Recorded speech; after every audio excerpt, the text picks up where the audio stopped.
Alrighty, I think we are starting now. Hello, everyone. Thank you for coming here today. It is now 8 o'clock. Maybe give one more minute for those people that are lagging that have not arrived yet. I appreciate you taking time out of your day. We're excited to be here to take some time to talk with you about this program through ADEQ to provide operator certification training. And the topic for today is, I think everyone here should know, is for the advanced water purification process, where they ultimately, what ADEQ through their very multi-year steps have developed these new requirements and capabilities for doing advanced water purification in Arizona. So thank you for being here today. So a quick rundown in terms of what we're going to be talking about today. First, we're going to do some basic introductions and welcoming, which we're doing right now. Thank you. We're going to talk specifically about introduction to advanced water purification. Then move on to operator certification requirements. Then after that, step into AWP guidelines. And we've got a 15-minute break. After that, we'll kind of play it by ear in terms of where the time is in terms of the break. But we'll have a 15-minute break to give everyone a chance to kind of stretch and whatnot. And then we'll do a deep dive in the unit processes and finally wrap up and have some conclusions and questions at the end if you want to. So a few other things. There is a Q&A chat which you can put in questions in there. So if you have questions along the way, feel free to put them in the Q&A where you can ask questions. We will try to answer them along the pathway where we're trying to keep the overall talking and the speech, keep everything smoothly throughout the entire process, and then kind of bring up the questions as we go forward. So I just want to kind of put that out there as a potential thing to say. And if I'm correct, I just want to confirm with Majida, who's online, Q&A is a better choice than the chat. Is that correct, Majida? Yeah, I would recommend it's better, yes. Okay, so if you have questions, put in the Q&A, and that will, we'll answer those as we go forward. So, thank you. So, welcome introduction. So first, my name is Jason Flowers. I'm one of the presenters today. I'm a senior engineer with Geosetech Consultants. I've been in the industry for 25 years. I have been involved with multiple aspects in terms of the municipal water, wastewater environment throughout my entire 25 years of professional experience at this point, including some of the work that we have done as assisted ADEQ and some of the preparations of the documents for the AWP process as well. So in addition, Kirk Craig, who is not here today, he's been involved in the process as well, supporting ADEQ. Also, I'd like to recommend, give recognition to Emily Yates as well as too, who's also helped kind of prepare some of the documentation for this. Lastly, I'll have Rurakshi Gawali go introduce herself. Yeah, hi everyone. I'm Rudraakshi and I'm a senior staff engineer with Geosyntech Consultants. I've been with the firm for 4 years and I primarily work on water and wastewater treatment projects. I support some of the work related to regulatory compliance and feasibility studies and treatment system reviews as well. I've had the opportunity to support ADEQ on some of their AWP work in the past, for example, the roadmap document and the tech guidance document as well. So yeah, I'm excited to be here and walk you through key AWP guidelines and advanced treatment technologies. And I look forward to your questions and discussions at the end. Thank you. We'd also love to give a shout out to 2 key people within ADEQ that have been supporting us on this. First, Rona Malay, who I don't think is here today. She's been the project manager for this and has been overseeing this as well. And then also Dennis, who is here today. I don't know if you want to do a quick introduction there, Dennis. Yeah, sure. I'm the a senior environmental engineer with ADEQ, and I provide technical compliance support for groundwater protection programs and operator certification training. Thank you. Thank you, Dennis. I appreciate it. So I just see we have 174 people here, which is great. Along with that, I also want 175 now. We're going up. Also, we'd love to get your feedback in terms of how this goes. We're going to have this QR code coming up at the end of this process as well. But if you want to get in real time comments and whatnot, you can go in here, scan this QR code. It'll take you to a page where you can provide comments in terms of all of our thought process of the presentation. I said this is also going to be available at the end of the presentation as well for you to go back to, but at least wanted to say that this is something that we take very seriously, both ourselves as well as ADEQ, to want to make sure we provide the content that you like and that is ultimately is useful for you is what's really important here. So please provide your feedback. That would be fantastic. So the goal for today is, I don't know, didn't mean to click there, is to, ultimately the main things we're going to do is, number one, provide basic understanding of what's required for operator certification to be an AWP operator. Number two, the basics of AWP, what actually is needed, what's required for it. And thirdly, technologies that are related to AWP and how you operate those and, things you need to think about in terms of AWP in that process. So overall introduction to AWP. So when we talk about advanced water purification process, it's in some ways it's not very different than what we've always been doing for a long time. And most water is all reused in some form. Most of the time we do what's called indirect potable reuse, in which we take wastewater from homes, from consumers, it goes to wastewater treatment plant, and then it will go into some kind of environmental buffer at some point. And then eventually, it's groundwater or a river or some surface water or whatever. And then eventually gets pulled up later downstream for drinking water treatment. And so there's always been a reuse that's happened indirectly in some ways. Now, there's been more recently some specific regulations in which you are able to do indirect potable reuse by means of using an advanced water treatment facility that then specifically will put into some type of aquifer storage recovery type facility for later withdrawal type of system. So that's been more recently related. We're not talking about this though. We're talking about this AWP in which we now removed any type of environmental buffer that exists now. So you'll go from the consumer to the wastewater treatment plant to an advanced water treatment facility and then directly into the drinking water treatment system. So now we've moved the environmental buffer. The obvious benefits associated with this is that there are potential losses that could happen through the process of going to environmental buffer, whether through evaporation or dispersal or something that could happen here. So that by keeping a closed loop, we're minimizing the amount of potential losses that could occur through that process. So there's definitely a benefit in terms of doing this work. Now, obviously, there is and has been for many years, certain level of concern about this, certain level of ick factor. Once again, this has always been happening indirectly since the dawn of time in a lot of ways. So I think it's ultimately part of our jobs as practitioners in this industry to try to be champions for this, because there's a lot of processes. This advanced water treatment facilities, which we're going to be talking about in detail, definitely provide multiple barriers of protection to ensure that this water quality is good and that it does not create any potential, minimize this impact on human health is truly what it does. And it provides a longer term sustainable water source as compared to the other processes that are out there. So a couple terms we want to kind of stick with at the very beginning to kind of provide some, clarification as we talk through this. So first, there's the traditional wastewater treatment plant. Obviously, that's the source water for an advanced water treatment facility that we're talking about. So so you can refer to it as a wastewater treatment plant, or we're going to be referring to it throughout the document is a water reclamation facility, or WRF is what we're going to be providing. So the process for this is that the water reclamation facility is obviously the standard wastewater treatment process in which there is standard, what happens in standard secondary treatment facilities, including typically some type of headworks, secondary treatment process, grid removal is always good as well too, and some type of disinfection and disposal of biosolids. So that's what the water reclamation facility is, which we typically think of as a wastewater treatment plant. A advanced water treatment facility, though, is a specific facility that is used to recycle. Let me move this out of the way. Sorry, I'm just getting some things here. Perfect. Okay. Advanced water treatment facility is a specific facility that is used to recycle wastewater to produce purified wastewater that can be used for drinking. And then finally, ADEQ, advanced treated water, is actually the water that's produced from that facility specifically.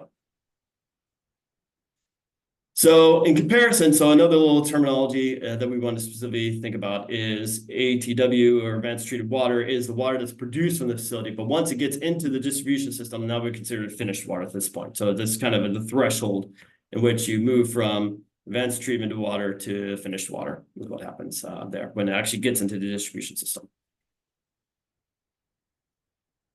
So now there are, in terms of this overall process, there are a couple of different ways that this can be done in terms of doing direct AWP process. So you can have one potential configuration where you have the water reclamation facility or the wastewater treatment plant that then discharges to an advanced water treatment facility, which then discharges to a drinking water treatment plant. So it's effectively the advanced treated water is the raw water for a drinking water treatment plant, which then goes to the distribution system and becomes finished water.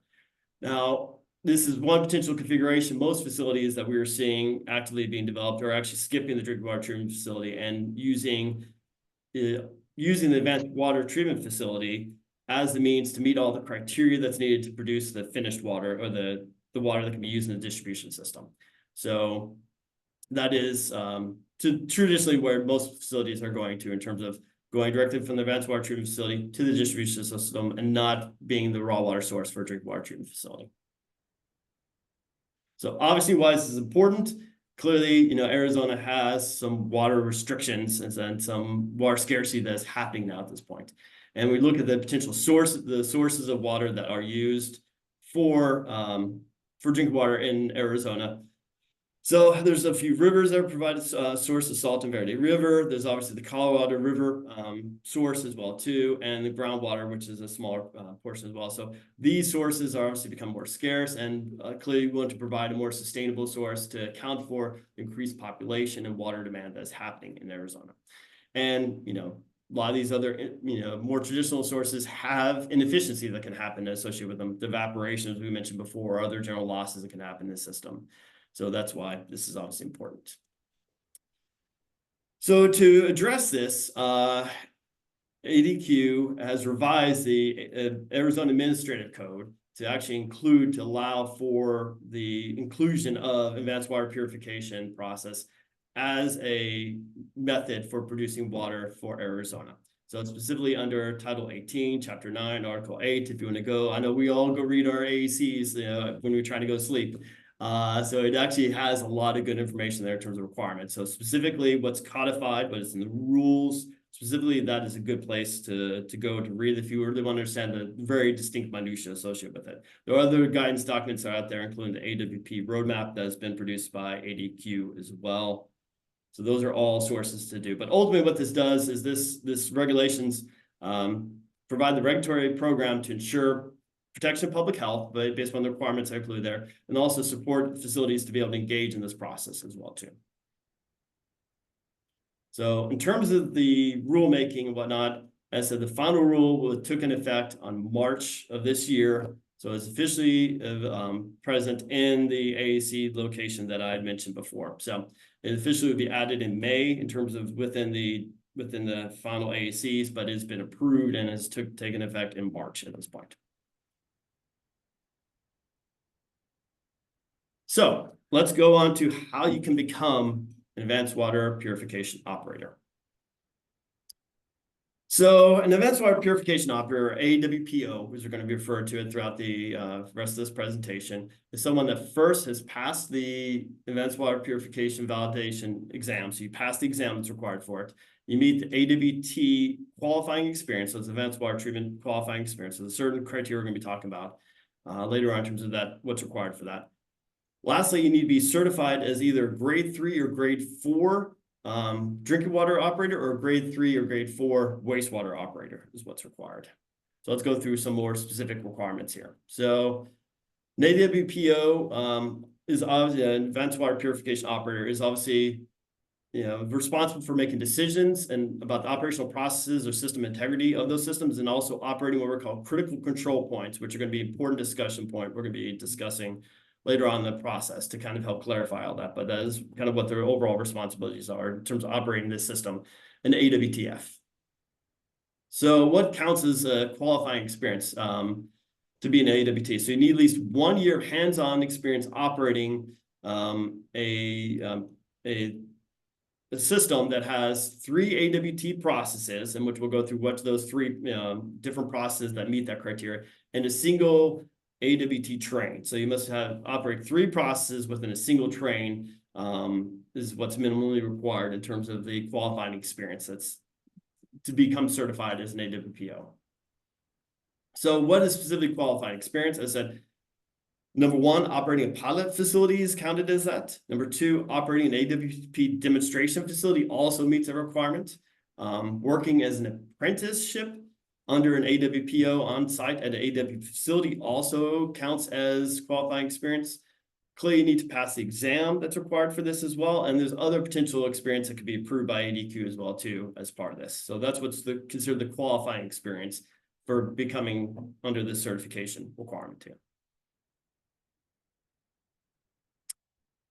So the actual certificate exam that you need to take, what's going to cover, and this is being actively developed from what I understand at this point, it's going to cover AWP technologies, source water risks and risk management strategies associated with it, CCP or critical control point methodologies, which we'll go a little bit into today, AWP regulatory requirements, which we're also going to talk about, and the capability to manage operational responses effectively as well as what's included. So if we look at the exam criteria, what you need to be able to take the exam specifically. So there are multiple different options you have here that can meet the certification requirements to be able to take the exam. The first option is to be an applicant with drinking water treatment grade 4 operator certification and have at least 1 year experience operating a grade 4 drinking water treatment facility. So that's what's required in terms of 1 criteria. Additionally, you could be a grade 3 drinking water treatment operator, so 1 grade lower, but at least 2 years of operating grade 3 drinking water facility. And the same thing applies, similar requirements apply for wastewater. So for wastewater treatment system, it's grade 4 operator certification, but you must have 2 years of experience at a grade 4 facility, or a grade 3 wastewater operator with 2 years experience also at a grade 3 facility as well too. So that's what is generally required. Now, to be issued as an AWP operator, you must meet these experience requirements. You must pass the AWP exam by making a 70% or above criteria for that. So it's an important thing to be able to pass the test, and then have no revocation of your operator certification for any reason potentially. So there are different criteria in terms of different levels for AWP operators. The first one is operator in direct responsible charge for a system. And this is the overall responsibility for day-to-day operations of the AWTF. This is the highest level position within this. And to meet this criteria, to be that person within a facility, must be grade 4 drinking water treatment certification and also at least 1 year of AWT qualifying experience. To be a shift operator, you must have you'll have direct charge of operational treatment facility during specific portions of the day, so not overall 24, but specific times of the day. You must be a grade 3 drinking water treatment operator and at least 1 year experience at a AWT qualifying experience, or grade 3 and grade 4 wastewater operator with at least 1 year of AWP experience as well too. So couple of notes is that certificate is renewed every 3 years for this. An operator does not need to retake the exam if they submit the renewal within 90 days of the expiration and prior to the end of certification, and additional details will be coming later in terms of that. So that's some basic requirements there too. So that's the conclusion of our section specifically about AWP operators. So I'm going to do this question here, and then maybe we'll pause for some of the questions that have come up here in the chat that have come as well too. So jumping into it, what is a self-test, if you will, for this? What is the passing percentage requirement for an AWT exam? So think about what the answer is for yourself real quickly. Is it 60, 50, 70, 85%? And then, so get your answer. I'm going to reveal these in a second. And for the second one, an applicant with drinking water treatment grade 3 certification and 1 year qualifying experience operating grade 4 drinking water facility for an AWP certification. Is that allowable or not? So in this case, 70% and true. So we got some questions? Rakshi? Yes, so there's a question about whether the recording will be available to the registrant. So those will be given to ADEQ, and I believe the plan is to have these uploaded to the YouTube page, I think, or to be available as a resource. So yes, this will be made available to people. I believe that is correct. I'll let Dennis clarify that, but I believe the general intent is for that. Okay. What other questions we have? So someone's asking, what if you are a 4x4 with a decade of experience in water, wastewater, and compliance, 2 wastewater facilities, lead experience, and supervisor of a grade 4 water facility? I mean, obviously it's great experience. I mean, truly, I think you still need some experience operating facility as well too. An AWTF facility, if I recall, the criteria there, you need at least 1 year kind of operating facility. And that could be a pilot system or a demonstration system, you know. So I think those are options there to get that specific experience required as part of that. So you can find all these requirements once again in some of the AWP guidance documents that ADEQ is prepared as well too. So yes. And then there's one more question. Will there be grade 1 to 4 traditional style certifications or only the direct responsible and operator certification? I'm pretty sure that's just the direct in charge and the shift operator, I think, is the two criteria that are being developed at this point. Don't quote me on the 100%. I'm not 100% keyed in with exactly where the operator certification grades are going to go, but as far as I understand, I think that's the general intent at this point. But I think just kind of look into the basic documents. I think you can find it in there as well. Anything else? Okay. And then I guess we can answer one more and then move to the next one. The next question is, do you have to have the qualifying AWT experience in order to sit for the AWP exam as an administrator? I don't know that exact answer yet at this point, so I need to confirm that. I feel like we have on a previous slide. Let me go back here. I mean, I think for the exam, maybe not. Meet experience. I mean, there's certain meet experience requirement to be issuance, but for taking the exam, I think that's a detail that needs to be worked through that I don't know the answer to at this point, I'll be honest. So I think it's something to, I think as this becomes more developed, we can answer those questions. ADEQ can answer those questions more specifically. Okay, so did we cover the general? I see there's like 16 questions or so at this point. So did we get the general extent of those questions? Yeah, we did. Perfect. Thank you. Thank you very much. Okay. So moving on to more general requirements for this. So for AWP, so for an AWP facility, there are multiple factors or facets associated with being able to operate a specific facility. So obviously you need to meet treatment goals for both pathogens and requirement. There's a requirement for doing enhanced source control, which we'll be talking about a little bit, which I always like to think of as industrial pre-treatment program on steroids.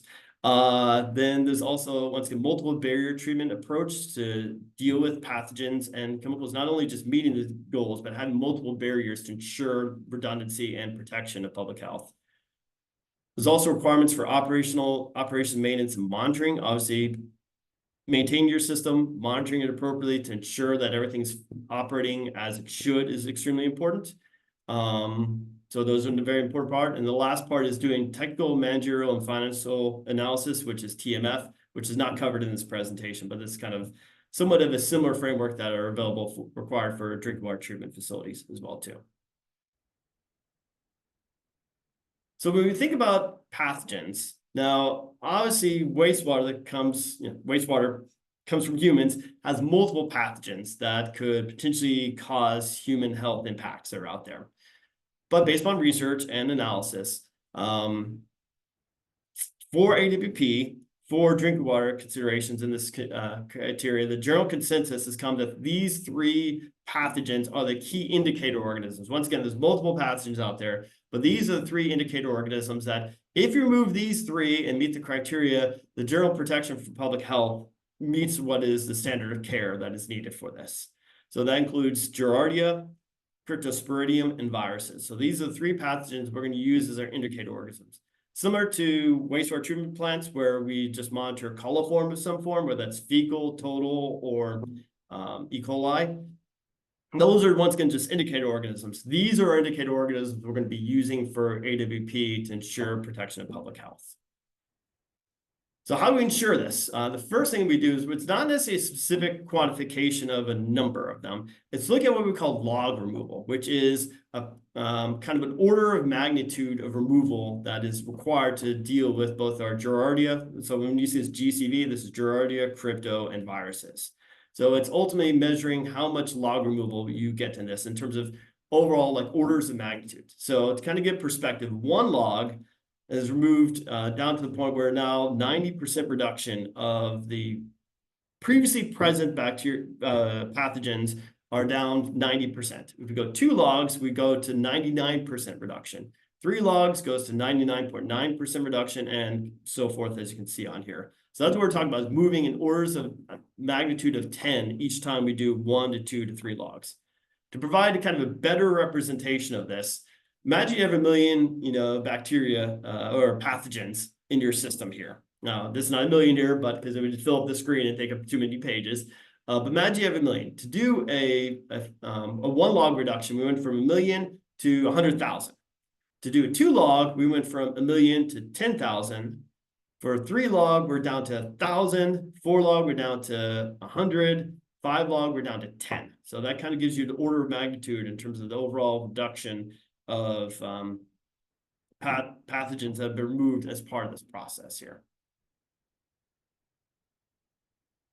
So when looking at pathogen reduction, what is required for pathogen reduction under the AWP framework, there are 2 processes, 2 different ways that a facility can show that it meets the certain reduction that is needed. Now, there's the easy but more restringent way. So the easy way is ADEQ has established if you don't do any additional testing or any characterization, you just want to just put a facility in today, and without doing any kind of performance evaluation or looking at how many pathogens are actually in the effluent from a wastewater treatment plant, you can just design your system to get 10 log reduction of Giardia, 10 log reduction of crypto, and 13 log reduction of viruses. And done, you design the system, meets that criteria, and you're finished. If you'd prefer to maybe not have it stringent because you think maybe your wastewater treatment facility is removing pathogens enough to where you don't need that much reduction. And by doing that, you can potentially save some capital investments that are needed for your system and energy investments as well too. You can actually sample the wastewater from your water reclamation facility before disinfection to see exactly what is the number of pathogens coming out of your facility.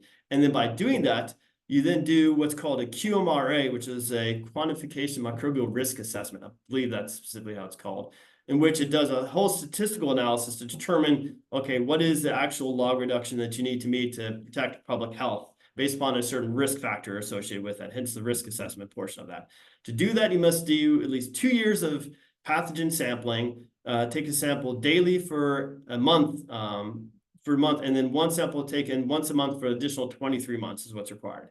If you do this testing, and if you do the really robust analysis, the QMRA, to confirm that and get approval for the evaluation that you put forward, the minimum reduction that you can get to, that is kind of the basement of what you need to meet, is 6 for log reduction for Giardia, 5.5 for crypto, and 8 for viruses. So that's minimum requirements. So this is the maximum. If you do nothing, if you want to do some characterization and analyze your wastewater and determine exactly how many pathogens you have in your wastewater, and then do your own risk assessment about the potential impact on human health, you can get it down to as low as this is what you potentially do.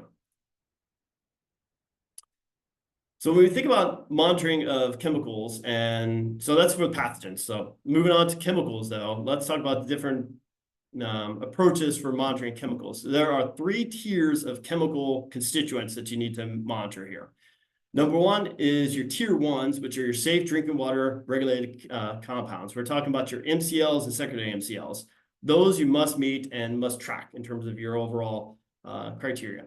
Your tier 2 are AWP specific chemicals. These are the typically non-MCL, but contaminants of concern, we'll call those. Those are your pharmaceuticals, your personal care products, and other similar, microconstituents, small molecule compounds. Well, not necessarily small molecule, but small abundance compounds that people are concerned about in terms of their potential health impacts. Tier 3 is your performance indicators, which are used throughout your process to be able to track to make certain that each of your unit processes are performing well, is what tier 3 is specifically. So we're going to go through these in a little bit more detail here. So once again, tier 1 are your regulated compounds. These are your safe drinking water, primary drinking water standards, so your MCLs. So you're talking about like bromate, mercury, arsenic, brain is turbidity, manganese, actually a secondary MCL, but pretty much anything that's a standard MCL is what is required to be met as part of your system. So as part of your monitoring, you need to make sure that you meet these criteria and meet these MCLs to ensure safe drinking water. That's required here. In terms of monitoring location for these, so for these tier 1s, these are the AWT effluent is where you need to monitor these. These need to be monitored quarterly, except for nitrate and nitrite, which need to be analyzed continuously. And then action on exceedance is if an exceedance occurs, obviously you then have violated Safe Drinking Water Act, and you need to do corrective actions, including diversion of off-spec water and follow the Safe Drinking Water Act requirements as well too.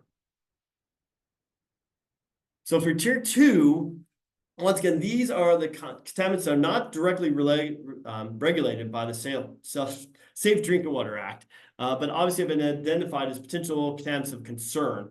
So these would include 1,4-dioxide, NDMA, these types of compounds are not specifically called out, but have action or alert levels is typically what we have for these compounds. So those are what these specifically are in terms of these approaches. Now, the approach to identify these for your facility is something that is developed by ADEQ. So when we look at these, specifically tier 2 compounds, so you need to monitor these both in your wastewater influent and also the AWT effluent as well. These need to be monitored monthly, and ADEQ may reduce these quarterly if the compounds are not detected from the most recent 2 years of analytical analysis. So these are the kind of that's the kind of requirements for monitoring these compounds.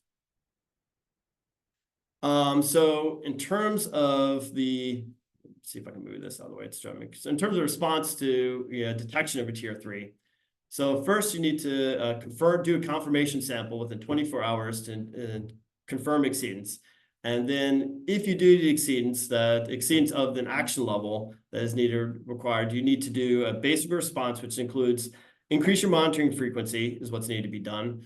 And then also if an advanced response is required in case your tier 2 compounds potentially exceeds 10 times the action level, then you need to notify ADEQ within 24 hours. Or if tier 2 exceeds 100 times your criteria, you need to notify ADEQ within 24 hours as well too. And then also cease AWT production immediately is what you need to do for your facility here. So this is what you need to, if you exceed tier 2, this is what you need to do here. And then tier 3, if you recall, these are the performance-based indicators. So these aren't specifically regulated compounds, but they're ways that you're able to kind of test in real time exactly how your different systems are operating. And so these are effectively like surrogate molecules that can be used to track performance. A typical one that is used is TOC, or total organic carbon, is a good measure of overall organic content in your system. And there are specific requirements for monitoring that. Also, sucralose is also a good measure of measuring the performance of an RO system. So each one of these are identified during your pilot testing, which is required for each of these facilities, to ensure the kind of like proxies, or once again, performance measurement compounds that you can use to ensure that a system is performing well. They're not necessarily regulated, but they are key indicators that say, hey, something's not working quite right here. Now, so response to tier 3 compounds. So where you need to monitor these are each designated CCP. These require continuous monitoring at the facility. And then actions of exceedance is you need to divert any off-spec water and follow the operations plan as well associated with this too. Operational response plan if you do to get the exceedance of this. Moving on to enhanced source control. So that's effectively the chemicals and the pathogens we just talked about that are required for treating this. Now, when we look at the next major portion of ADEQ, this is enhanced source control.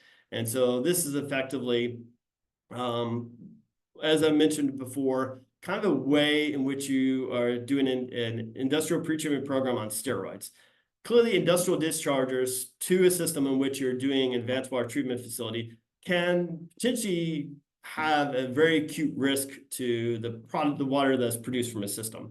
Because in the past, if you happen to have industrial, for a traditional water reclamation facility, if you have a industrial discharge your system that emits a slug of some really toxic compounds, it's going to run through your system, but then it's going to go in the environment. And, obviously it's not great for the environment, but there's a certain level of protection or buffer that happens when that occurs here.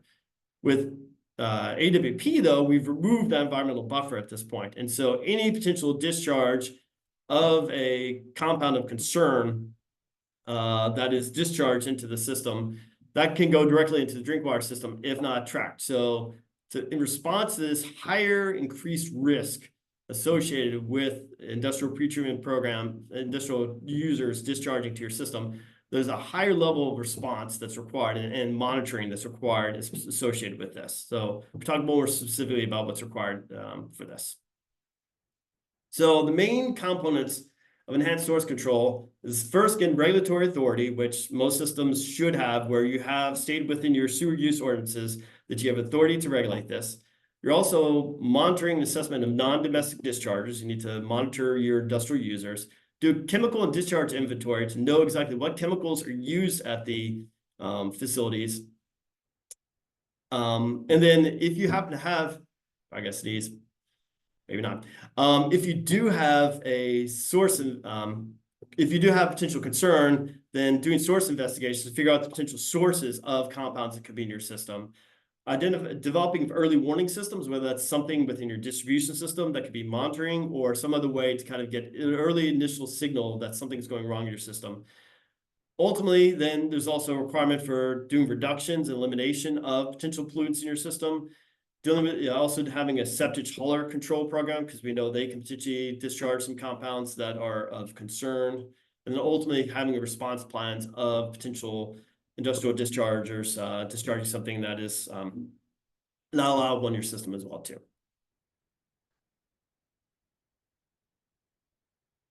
Sorry, trying to advance here. So that's the enhanced source control system. The last thing I'm going to talk about before I hand off is the water reclamation facility requirements. So there are specific requirements for the water reclamation facility that is out there that need to be considered potentially for your facility. They're required for water reclamation facility to be compliant within the AWP requirements. Number one, obviously you need to be able to remove organic material and suspended solids. I mean, that's standard requirement for a wastewater treatment plant or water reclamation facility. You must meet the discharge requirements for BOD and TSS and pH, of course. Now, in terms of operational requirements, there's two key things. Number one, you must provide a solids, and there's a little bit of movement potentially on this, which I cannot speak to directly. The AAC code specifically requires 15 days of solids retention time in your secondary treatment system. That being said, there's potential new recommendation of 5 days aerobic SRT, but that is still, I think, being determined at this point. So, but not necessarily guarantee that. That's something that's being recommended, but right now, if you look at the AAC code, specifically says 15 days retention, solid retention time. So I think there's some discussion on this. The last thing is you need to have nitrogen removal requirements. So typically, you need to either have nitrogen removal at the water reclamation facility or have full stream RO or other technologies at the advanced water treatment facility that can deal with the nitrogen removal requirements as well too. So with that, I'm going to go ahead and hand this off. Actually, let me pause my share for a second. I need to change slides. Give me a second here for, here we go. Here we go, there it is, okay.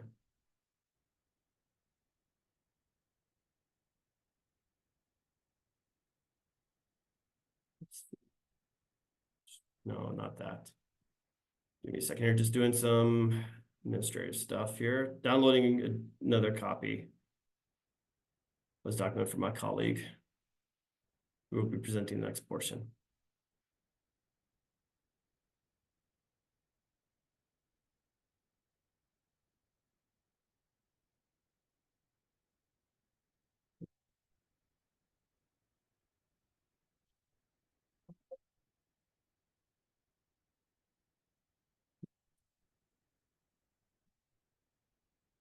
Let me do this. Sorry, give me a second here.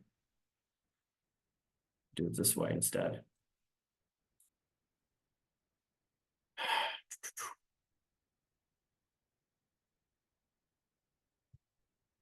Any questions, Rakshi, we should answer while I'm doing this? So there is one question. So the question is, where are approved pilot programs or AWP treatment facilities where the operator has a chance at gaining regulated mandatory experience in order to attempt AWPO certification? Option screen. Sorry, say it again. So someone asked, where are approved pilot programs or AWP treatment facilities where an operator has a chance at gaining regulated Oh. mandatory experience in order to Gotcha. attempt AWPO certification? I'll be honest, I don't know exactly where approved. I mean, I don't know where current one is being operated at this point. That's something we can definitely follow up with. But where one has already been approved by ADEQ that's being operated to get that experience at this moment, I cannot speak specifically about that. So I wish I could say that, but I don't. All right, I think I got it downloaded here. So Okay. I'm going to switch over, just get into the slides. And here, and share my screen. No, actually, no. So I'm going to, let's see, I'll stop pausing my screen. Here you go. This is the one, I believe, right?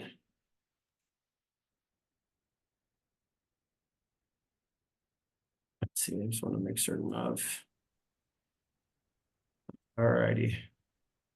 Yep, this is it. Okay, I'm gonna give control to Rakshi. Who will take over? Do you got control now? Yeah, I did. Thank you, Cool. Jason. Thank you. All right, so I'm going to talk a little bit about advanced treatment technologies. So let's take a quick look at the main types of advanced treatment technologies that are used at an AWTF. So these are essential for making sure water meets the highest quality standards. So there are four main categories. One is filtration, which includes microfiltration and ultrafiltration. These are low pressure membranes that remove suspended solids and pathogens. And then we have reverse osmosis and nanofiltration systems, which remove dissolved solids, organic compounds, and other small contaminants. The second type is adsorption. So this would include granular activated carbon and biologically active carbon. Advanced oxidation processes, these combine strong disinfectants like hydrogen peroxide or chlorine with UV light or ultraviolet light. You can also use ozone, and ozone is really good at removing pharmaceutical compounds. And in the end, we have disinfection, which includes UV, chlorine, and ozone. It is the final step to inactivate any remaining pathogens. So each of these technologies, they play a key role in delivering safe, high quality water.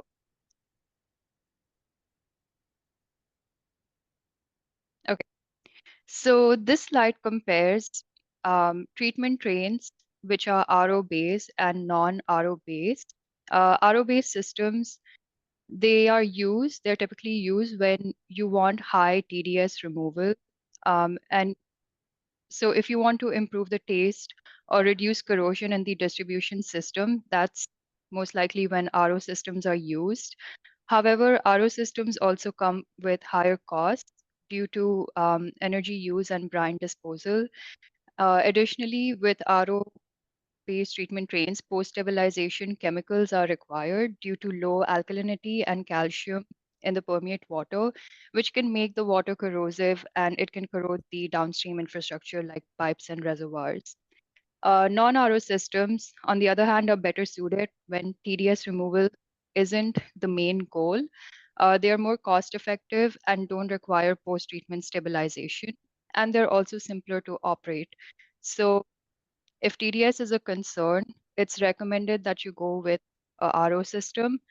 Else, non-RO systems can also be a great treatment alternative.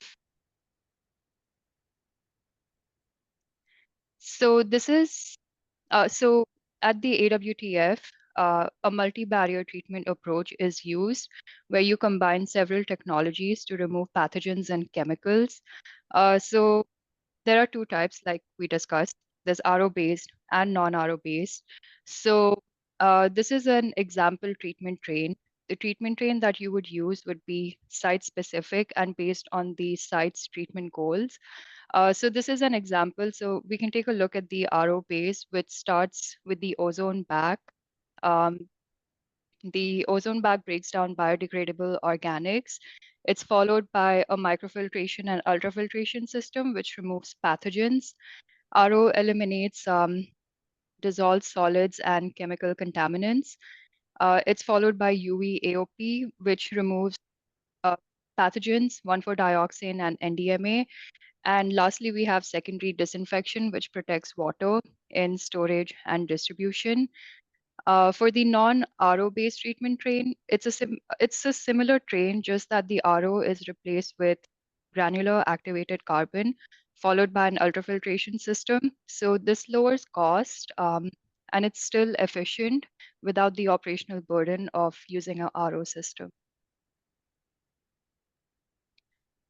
So one other option is using a side stream RO configuration. So this is a cost-effective way to benefit from RO without treating the entire flow. So when you have a side stream RO, only part of the water goes through the reverse osmosis system, reducing TDS in the final product, while also lowering energy use and minimizing the brine production. So this setup will improve water recovery. It reduces membrane scaling and fouling.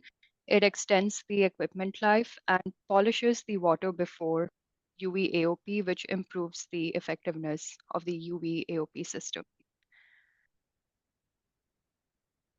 Okay, so this is a slide which shows how each step in a non-RO treatment train performs for pathogens and chemicals.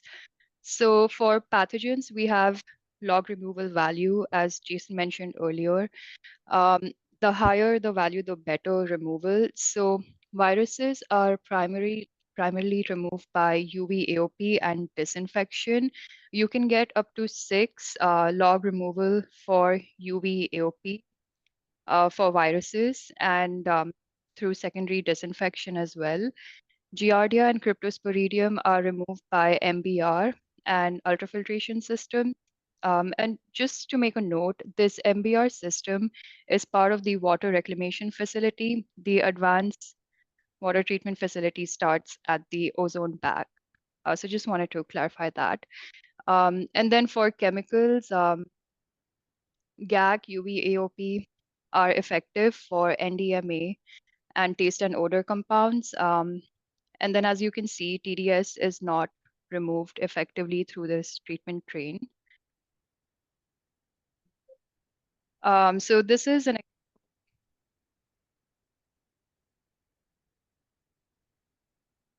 Jason, are you Sorry, able to Dan, go back? I was responding to some questions. I'll let you go take control. Sorry. Oh, Here we go. okay. All right.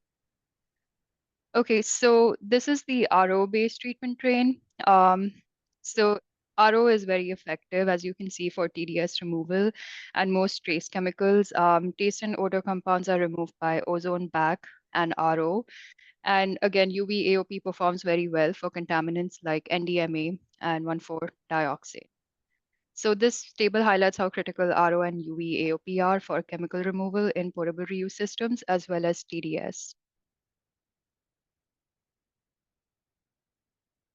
Okay, so next is CCPs. CCPs are an important, it's an important feature or parameter of AWP. It is essentially a point in the AWTF treatment train, which is designed to reduce, prevent, or eliminate process failures. What this means is that there are key locations in the treatment process that are designed to prevent, reduce, or eliminate any treatment process failures. Uh, They ensure that the system is consistently working. They're monitored closely to verify performance and catch issues early on. For pathogens, CCPs are typically set at units like microfiltration, ultrafiltration, and UV AOP.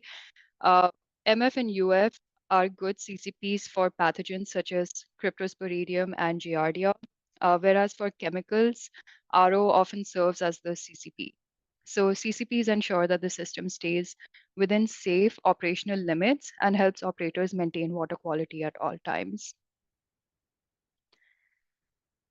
So this slide details ADEQ requirements for establishing CCPs.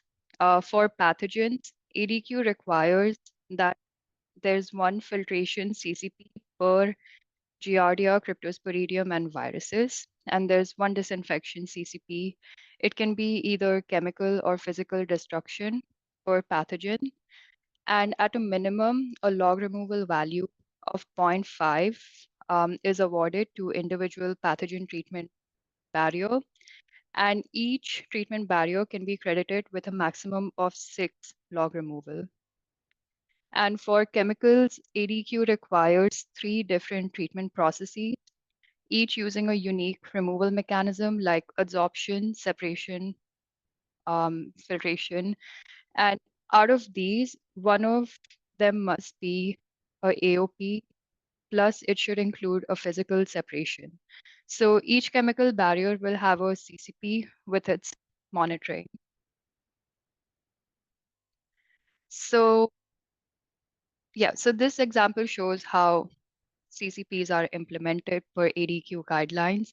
So this is for pathogen control. It's the same treatment train that we looked at earlier. So ADEQ requires a one filtration CCP, so that would be the microfiltration or the ultrafiltration system. And then we have a disinfection CCP, which would be the UV AOP. And then for chemicals, we need to have 3 separate treatment mechanisms. So that would be the ozone back. We need to have one AOP. So in this treatment train, it would be the UV AOP system, and then a filtration system, which is the RO. So this setup gives redundancy and ensures compliance with ADEQ rules. So to meet chemical CCP requirements, ADEQ says you need, so like I mentioned earlier, based on the ADEQ requirements, you need to make sure that each of the treatment that you use is able to act as a CCP. So some of the indicators of it is that the RO, if you're using a reverse osmosis system, it must show that the TOC is less than 0.25 milligrams per liter in 95% of samples over the first 20 weeks. If you're able to meet this criteria, this treatment process can be a CCP. Microfiltration and ultrafiltration processes are not chemical CCPs. AOP qualifies as a CCP if it achieves 0.5 log removal of 1,4-dioxane. So this helps facilities document which steps count as valid CCPs for chemical control.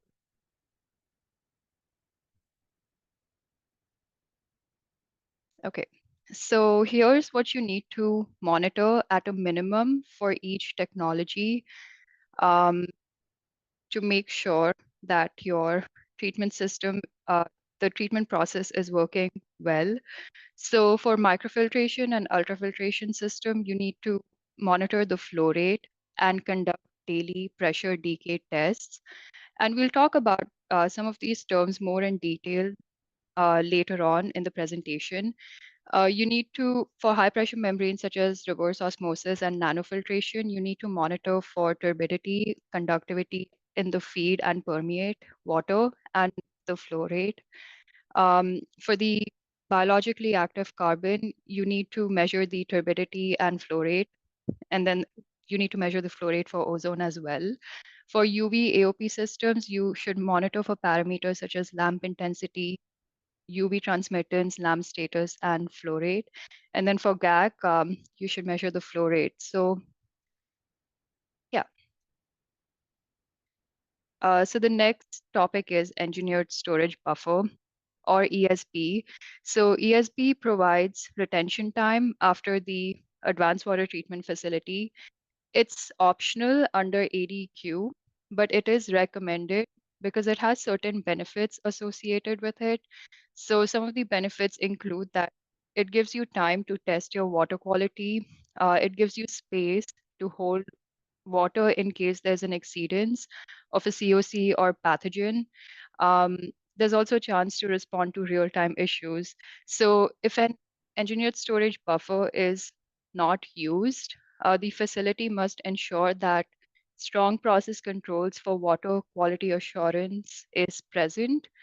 There's a built-in operational barrier to handle contaminant spikes, and managerial control for demand is present.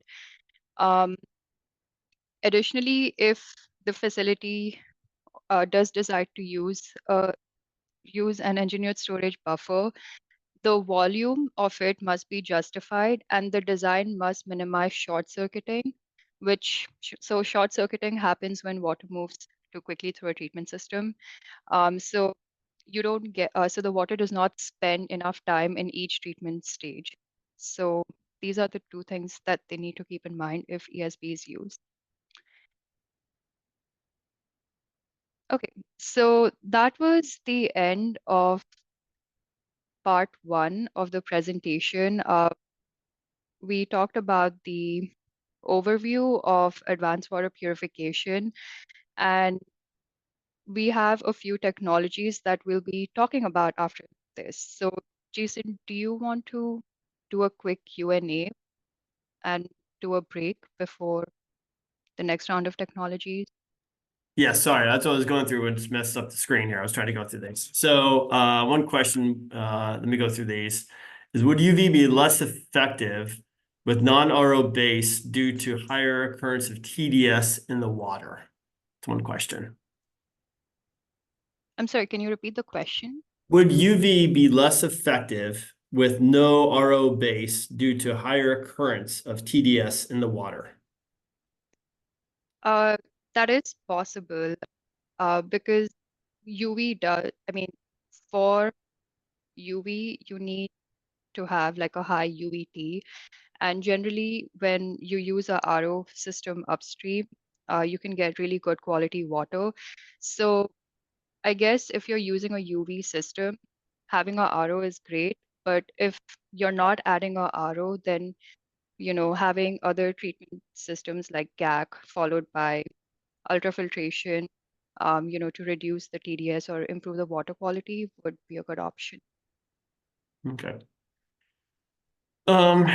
So with experience, what comes first, the egg or the chicken? Oh, gotcha. There was a question about so according to someone, City of Scottsdale has currently an approved pilot program. We will talk about City of Scottsdale at the end of this presentation as an example as well too. So we'll talk more about that. But they have a demonstration system that is was running at this point, and they'll be doing some upgrades to meet some AOP requirements for their system in the future to be certified as a true AWP facility is what they'll need to do there.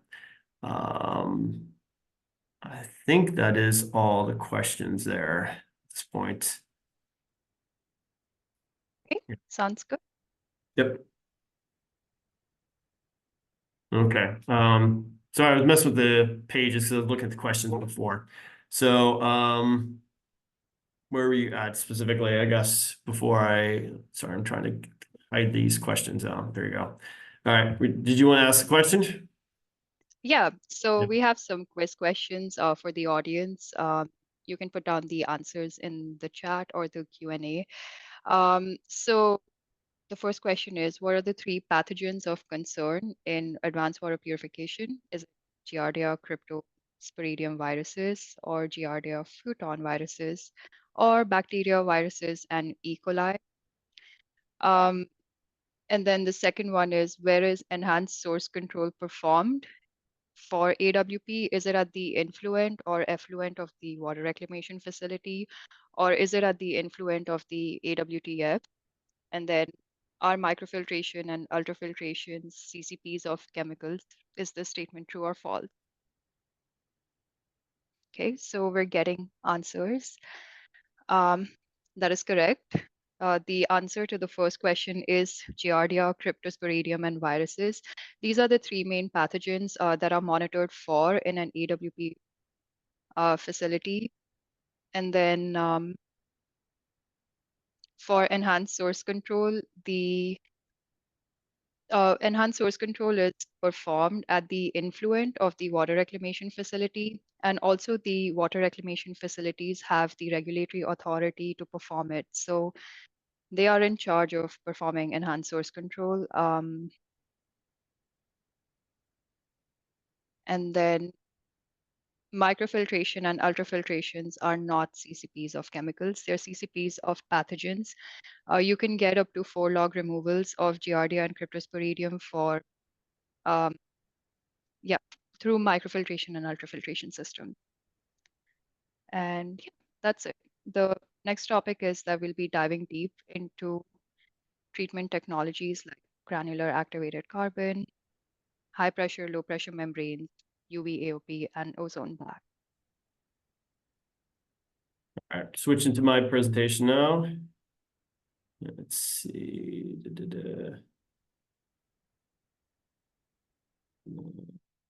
There it is there. Give me a second.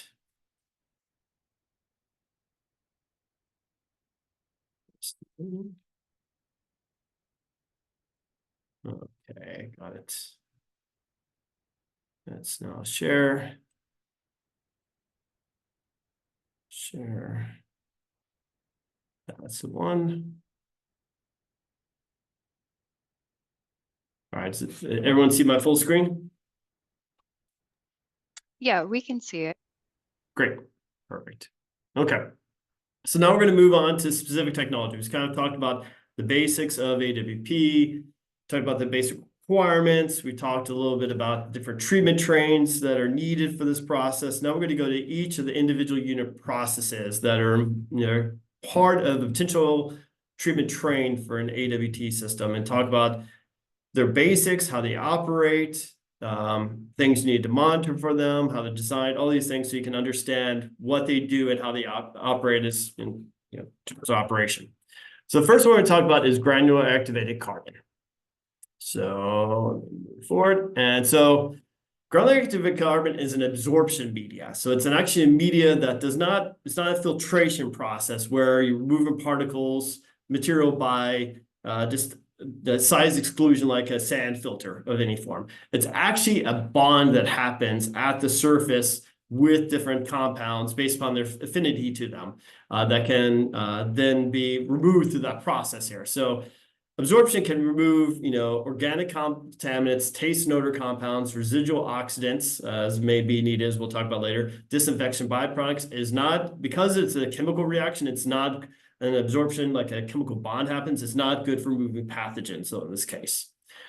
So that's how this process works. So to kind of provide overall the way, for working principle of how absorption works is that you have a very porous structure where, imagine, trying to think how best, not a tree root, almost inverse of a tree root, but a particle with a bunch of like nooks and crannies all throughout that.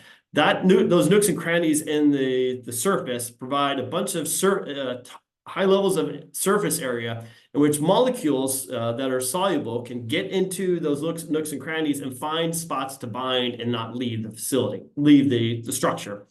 And so that's effectively how it happens. You get this kind of chemical bond that happens due to this high surface area for this system here. So we can see this is kind of a representation of what a GAC vessel looks like, where you have, in this case, it's a downflow type of GAC vessel, where this is the media, the bed in here. This is actually the surface. So this is not like the water flowing through, through in the particles. This is just the surface of one of the particles in which it has all these nooks and crannies within the actual media itself.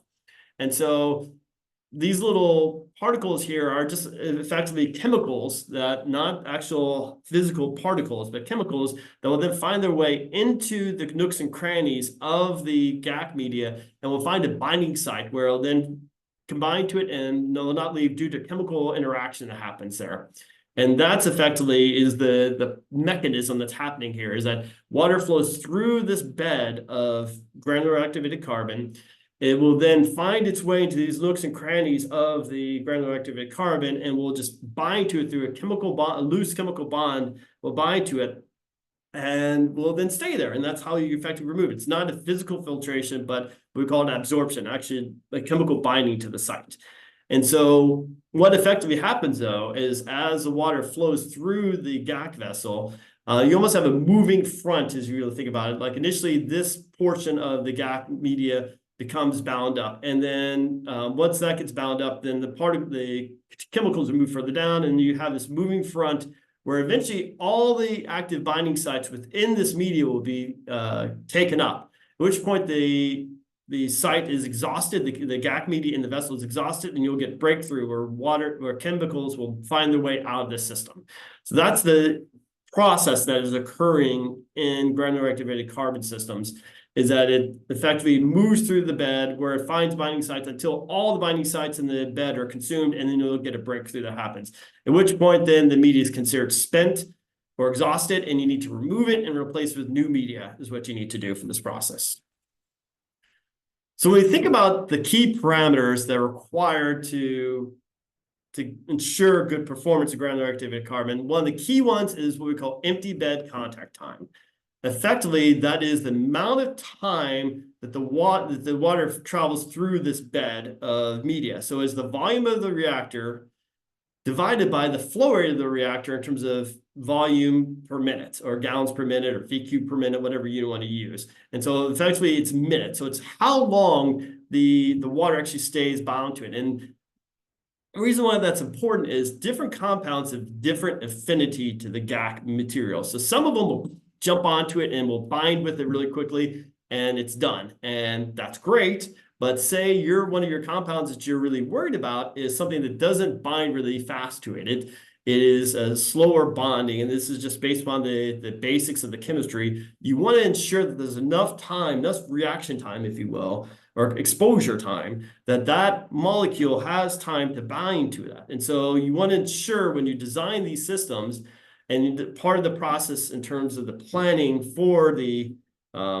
design of the AWP system is to ensure that the GAC, you test your wastewater to determine what is that minimum time needed for all the COCs or chemicals of concern you're looking to remove, to ensure that you give enough time to bind up, the chemicals you need to remove to meet the optimal performance here. So that is one of the key parameters, is how much time, this is the empty bed contact time to do that.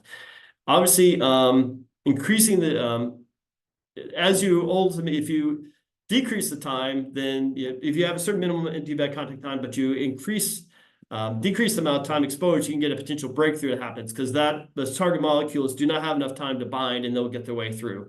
So that's really important in terms of how the system should operate in terms of think about this parameter here. Similarly, but I think more secondarily, also hydraulic loading rate, which is similar to what you'd have like with the clarifier or whatnot in terms of a gallons per minute per square foot. That's also another parameter that's also important to consider. It's a similar type of loading rate to the surface of this. I view antibiotic contact time as a more important one, but obviously, ensuring that you don't have too high of a hydraulic loading rate for your system is also important for this.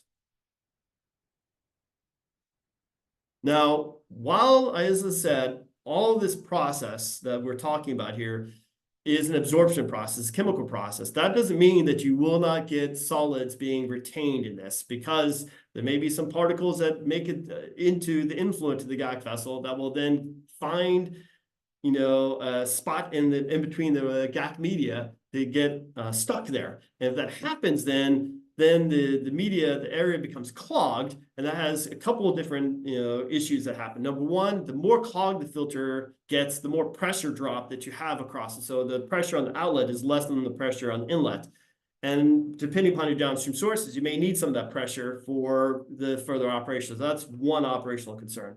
The other concern, though, is that maybe a portion of the filter gets clogged with some sediment that's in there.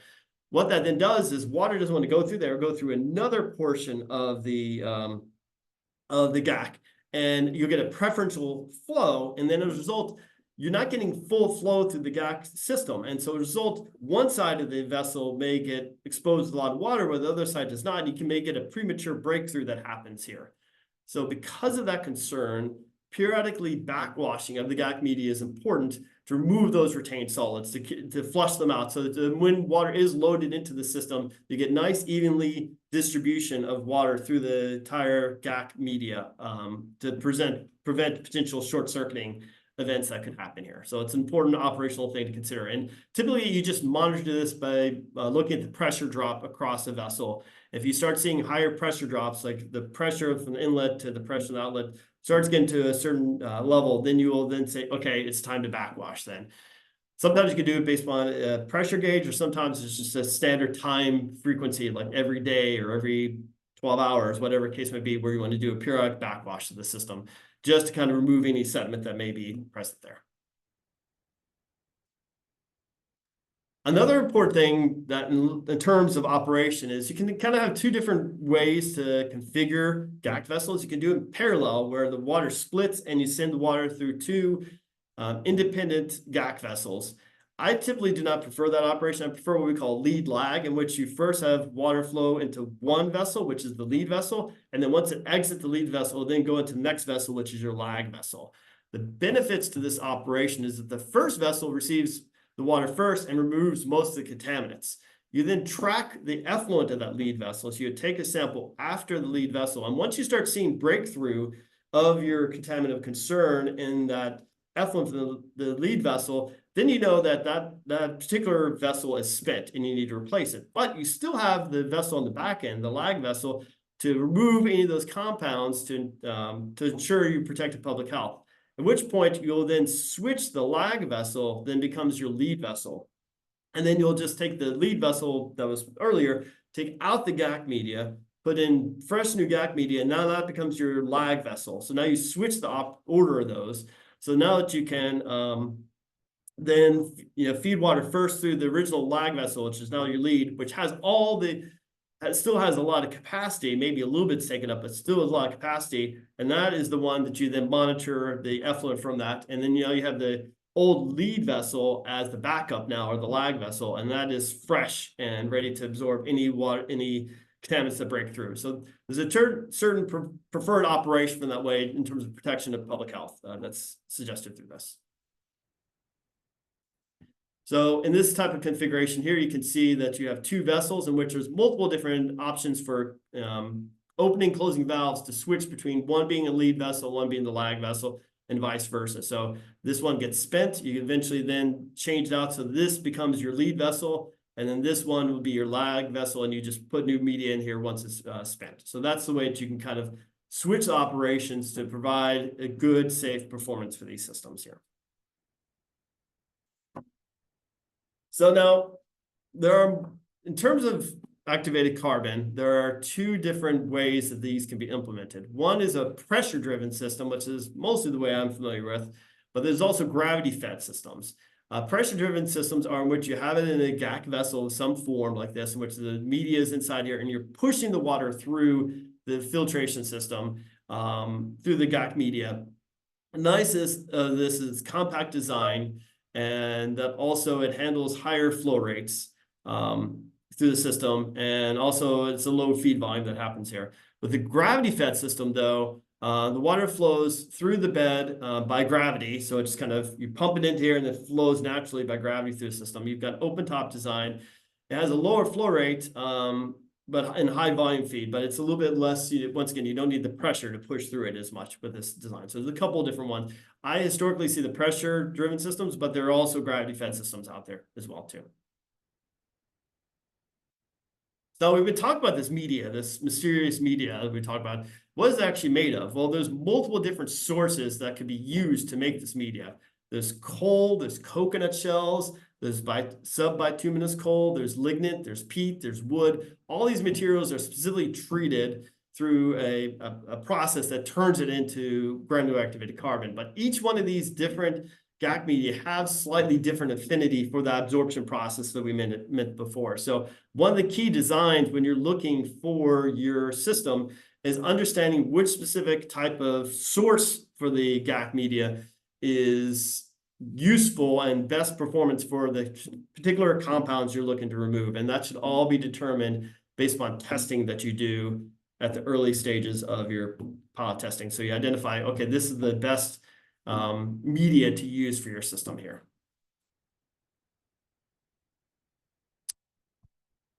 Another important design criteria is underdrain. We talked about before about concerns about short circuiting that could happen, where if you get clogged up at the bottom, you could potentially push water through one side or the other and cause one side of the vessel to be loaded as compared to the other. Similarly, having a good underdrain at the bottom of the vessel also prevents that, ensures that you get even flow. If one side is less preferentially, if water wants to go through it less, then you'll push water on the other side. So it's all about having a good, even collection of the wastewater, of the water on the effluent from the system to ensure you get good, even flow of water through the column so that the entire column of the GAC system is used, is what's really important for this. So it's another important parameter to consider. Now, there are obviously several different other miscellaneous parts you need for this. You need sample port, you need to measure your, have a flow meter, you need to have differential pressures, piping and valves. All these things obviously are part of any type of treatment system, but obviously these are discrete units based upon specific design for your facility of what you need there. So we're looking at the ultimate design of what is needed for a GAC system. There are multiple different parameters that you need to look at for GAC systems. First, you want to look at your COCs that you're looking to remove. Know exactly what's in your wastewater that's coming into a system and understand exactly what they are. Because as you mentioned, different COCs, different compounds have different affinity for GAC. And so knowing specifically what they are is important to then, when you do testing, ensure that you have that sufficient empty bed contact time so you have enough time for that compound to absorb onto the GAC is a very important parameter there. Obviously, influent water quality is a very important parameter. One of the key things to think about is turbidity. You do not want a ton of solids in your water before it goes into a GAC system because it can clog your GAC system pretty quickly, and then you're backwashing very frequently. So that is an important thing to ensure that you have proper characterization of the water besides just the compounds you're looking to remove, but everything else to ensure that there's nothing that could potentially impact the GAC removal process. The type of media, as I talked about before, each source of granular activated carbon has different characteristics where they absorb to different compounds differently. So understanding that match of your media type to your target compound and ensuring that you have this sufficient empty bed contact time is really important. It's part of this process. Also, as part of the testing process, you can get a kind of a general idea of what the time to breakthrough, how long it will take for the system to be exhausted. You can get estimates for that. Obviously, when you're operating system, you cannot necessarily rely upon, well, we did in the lab, it required 36 hours to break through. You can't always rely on that in the field because things can change, but having a general understanding of how frequently you need to change out your system so that when you put in operation, it makes sense from an operational standpoint that you're not having to change your system, your GAC vessel out every day. That obviously creates a high level of expense. So understanding that exactly how frequently that needs to be done is important. We already discussed empty bed contact time and the hydraulic load rate is important. Your configuration, once again, I highly lead towards lead lag operation rather than parallel.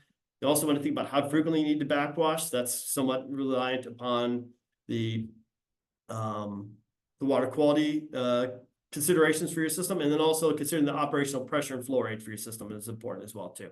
So these are all things that you want to think about when you have a GAC system to ensure that they're operating correctly and that they are meeting the performance requirement for the AWP process. So when we think about, a few other things, obviously clearly monitoring your target temps of concern is really important to do. So regular monitoring for those to ensure that you don't have breakthroughs is important. As I mentioned before, sampling after the lead vessel is suggested because you can catch a breakthrough in the lead vessel and then you still have the lag vessel to still remove the compound. So it's very recommended in terms of my opinion, where you want to sample for your temps of concern. Now, clearly you want to just double check that you're not getting breakthrough in your lag as well too at some point, but always tracking what's coming out of your lead. And once you start seeing your target of your compound that you're concerned about breaking through, that's when you need to make a change and switch the operation between which one is lead and which one's lag. Obviously, replacing your media is important.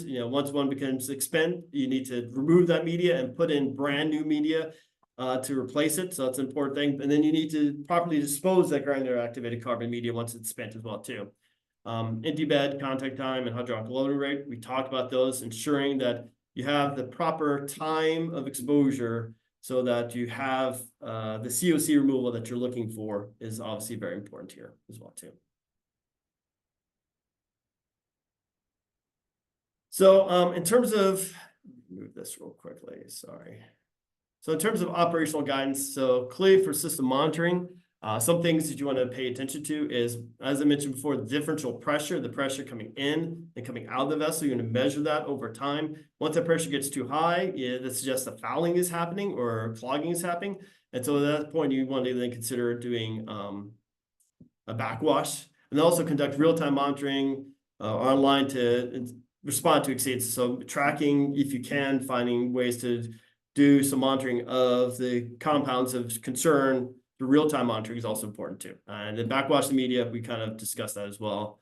It's important to backwash the media to ensure that you don't have potential concerns of preferential pathways through your GAC media, and then you can cause an early breakthrough because you're not using your entire GAC bed.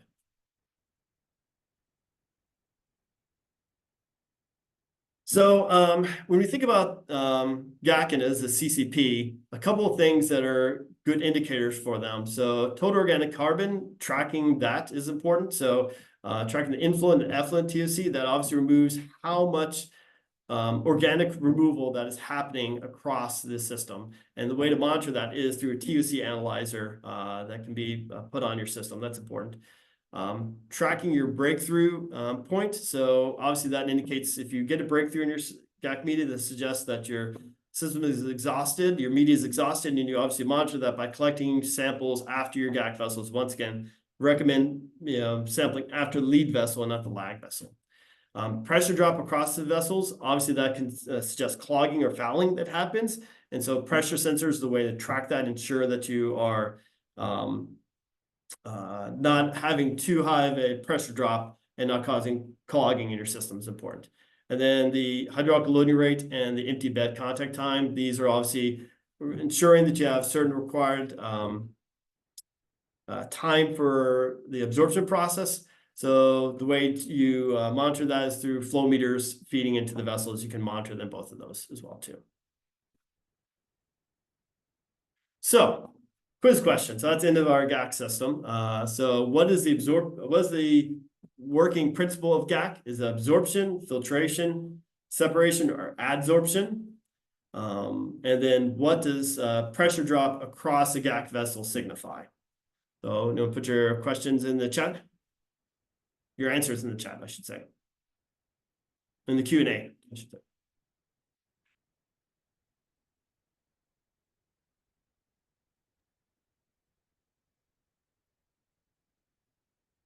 Okay, so A, D, DNA, D, DNA. The correct answer is DNA, actually. Absorption is like almost like a sponge absorbing water. That's absorption. Adsorption is the process in which it chemically bounds. And then clogging is the suggestion of pressure drop that has there.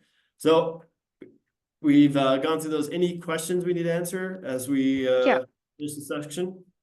there is one question, Jason. So someone's asking what happens to the backwash water from the GAC system? So typically you will then send that back to the heavier treatment system to be treated again, is what you typically can do for that. Okay.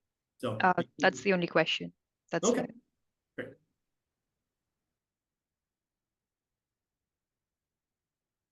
All right. I'm gonna go ahead and jump into our next section. Let me take a drink of water again. All right. So I've got two more units we can talk about. The next one is low pressure membranes. And then I'll wrap up with high pressure membranes. And then Rudashi, I believe, will take us through the rest of the presentation today. So we'll go for another half hour and take a break at 10 o'clock for those who are wondering. So I'm going to keep on pushing if that's all right. If no one has any disagreement with that. I'm going to keep on pushing through this, and we'll take a break at 10 o'clock stretch, and then we'll come back and wrap up the presentation just to give it a little heads up. So low pressure membranes. So effectively, what low pressure membranes are just size exclusion or for physical separation. So a membrane obviously is a material that has small holes in it that allows certain things to flow through it while other things do not flow through it. Put that over there, it just annoys me. So typically these things that can be removed through low pressure systems are some pathogens, not all of them. Turbidity, particulate matter, and colloids. Colloids are kind of this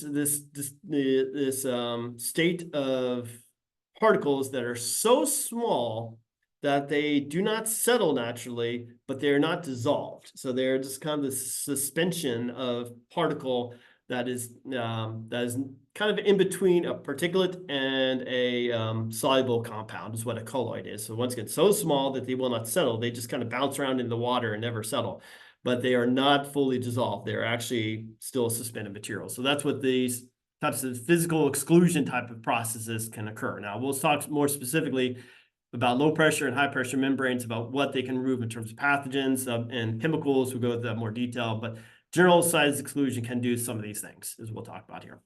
And in terms of some terminology here, just kind of think about, so you typically have a feed water that come in, and then from here, then you'll have what passes through the membrane is called a permeate, because it permeates through the membrane, and whatever it does not get removed from whatever does not pass through and gets rejected based upon it being too large for the membrane gets sent out is called reject, is what we call, or retentate is another term that we'll use throughout the process as well too. So it's kind of provide you some basic level of terminology here. So you got your feed water, your permeate is what passes through the membrane, your reject or retentate is or concentrate is what is rejected from the membrane, does not pass through.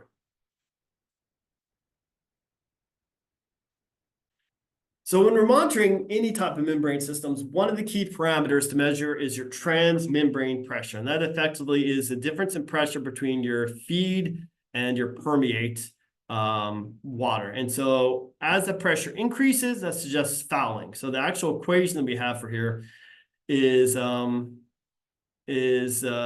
your pressure in your feed minus the pressure in your retentate divided by 2 minus the pressure in your permeate is what that is. And so once again, as the pressure increases, that suggests that then you're getting to a point where this is fouling that's happening. You're getting clogging through your system. And so once you get to a certain point, that will indicate maybe you need to do a cleaning or backwashing of the membrane to make sure you get good performance of the system. Because you do not want the pressure to get too high. It can cause potential damage to your membrane if that pressure gets too high. Recovery, that is percentage of the influent water that becomes permeate, effectively is what that is. So how much you put in 1 gallon of water, how many gallons of water goes and produced as permeate. If 0.9, in 1 gallon of water comes into your system and 0.9 goes out as permeate, that's a 90% recovery that has happened there. Another important parameter is flux, which is water that flows through the membrane.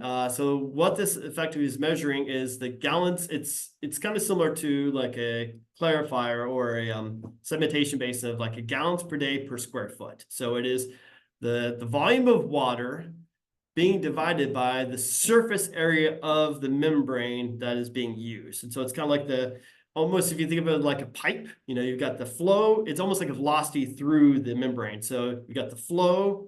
The Q is the water going through in terms of gallons per day or gallons per minute. The area is almost like you can think about an area of a pipe. It's just like how quickly, and by dividing the flow by the area, that gives you a velocity, effectively is what we're measuring here. So this is how quickly water is moving through the membranes. And each membrane has its own characteristics in terms of how high of a flux it can take through it.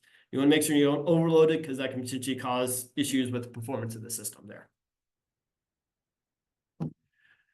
So when we talk about low pressure membranes, we're talking about 2 flavors of membranes, typically ultrafiltration and microfiltration, UF or MF is what we're talking about here.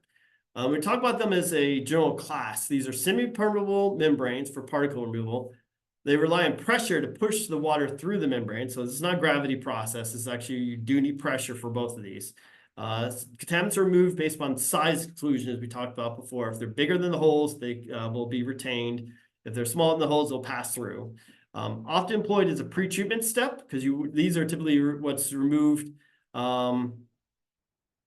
It's what is removed for. You pre-treat, you remove it before.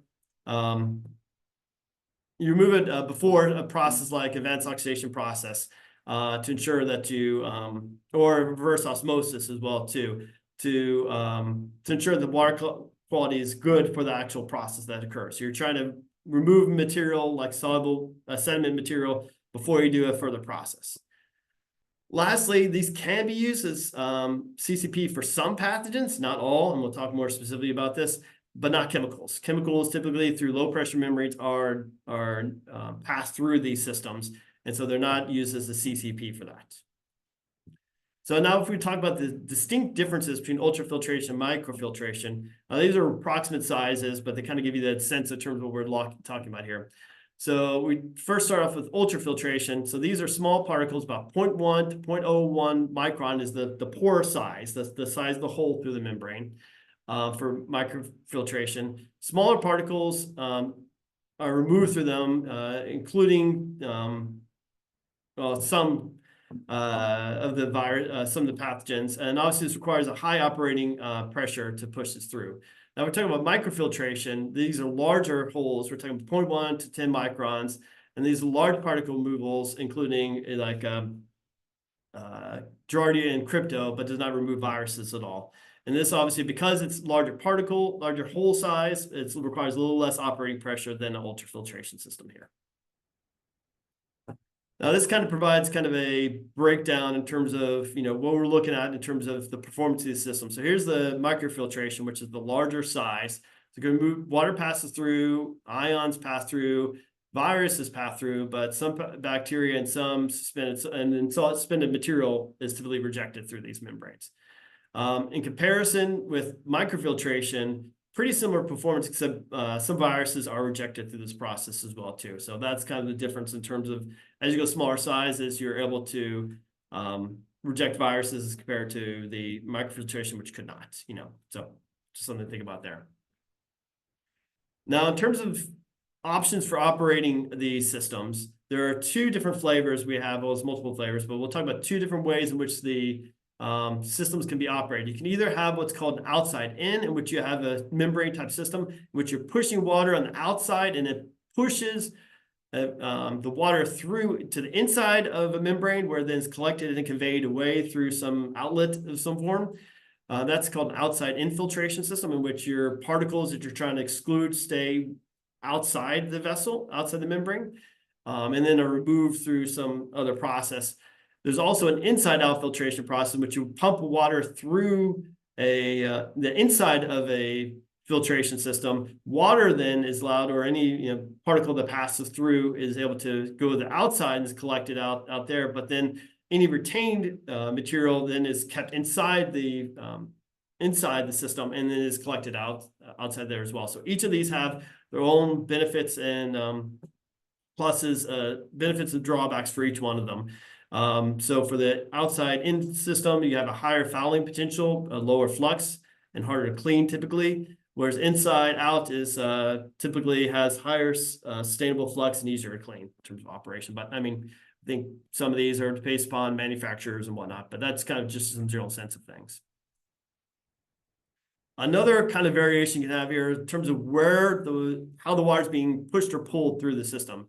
So there are pressure-driven systems in which, and these are the ones I'm more familiar with, in which water is being pumped into the membranes, and so you're applying a pressure of pushing the water through the membrane. There's also an option where a vacuum system in which you have a pump on the discharge side of the filtration system in which you're drawing or pulling the water through the membrane system. And so these are just kind of two different ways in which filtration systems, these types of filtration systems are operated, in terms of whether you're pushing the water through the membrane or pulling the water through the membrane.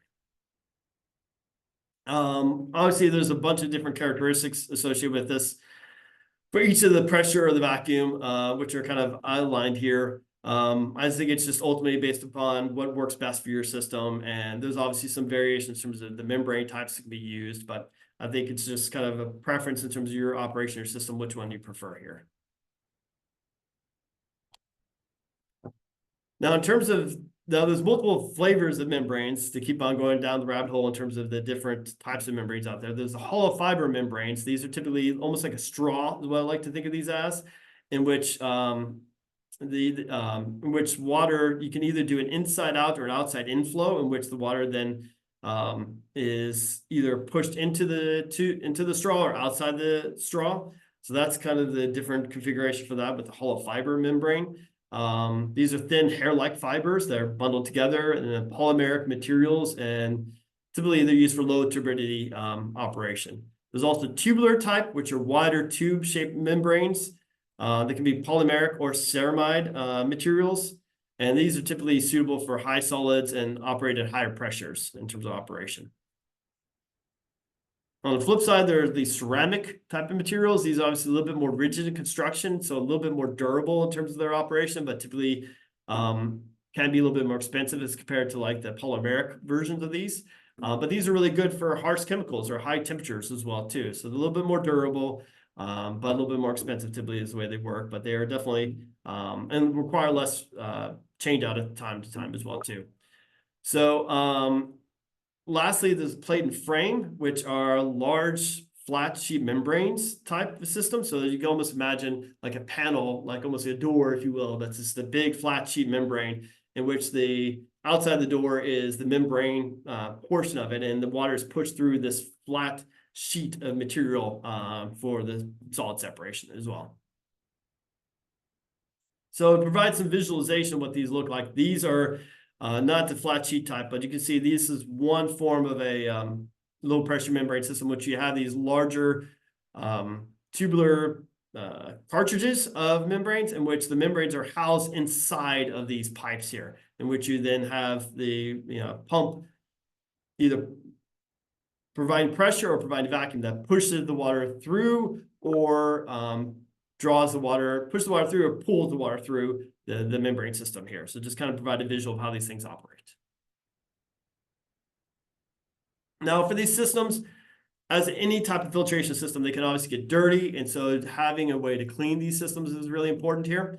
And so having a clean in place system is something that is used to allow you to not to take it down, but kind of periodically clean it up. The CIP system typically consists of a cleaning solution tank, a transfer pump, a sediment or cartridge filter, and a control panel. And so in this particular scenario here, you can imagine the CIP tank right here, which you then pump it through. You've fed some chemicals, and then runs through a cartridge filter, goes through the membrane, cleans the membrane, and then any particles are captured here and then captured through the vessel, cartridge vessel. So it's kind of like a circular cleaning process that then allows you to kind of clean the vessel as needed to ensure, clean the pressure system as needed to ensure good performance for this. This is something that's going to need to be cleaned on a frequency depending upon your membrane system you have and the water quality that is feeding into your system. Now, other units that are important for this, obviously the membrane housing, we showed in those pictures earlier before. Having a turbidity meter is also useful to be able to track like what the particles are coming out of it, how clean the water is from a turbidity standpoint. And proper backwashing equipment, pressure gauges, flow meters, and pumps are all important additional unit process equipment that you need for your low pressure membrane systems. So in terms of additional equipment requirements, typically you'll have an influent or effluent holding tank.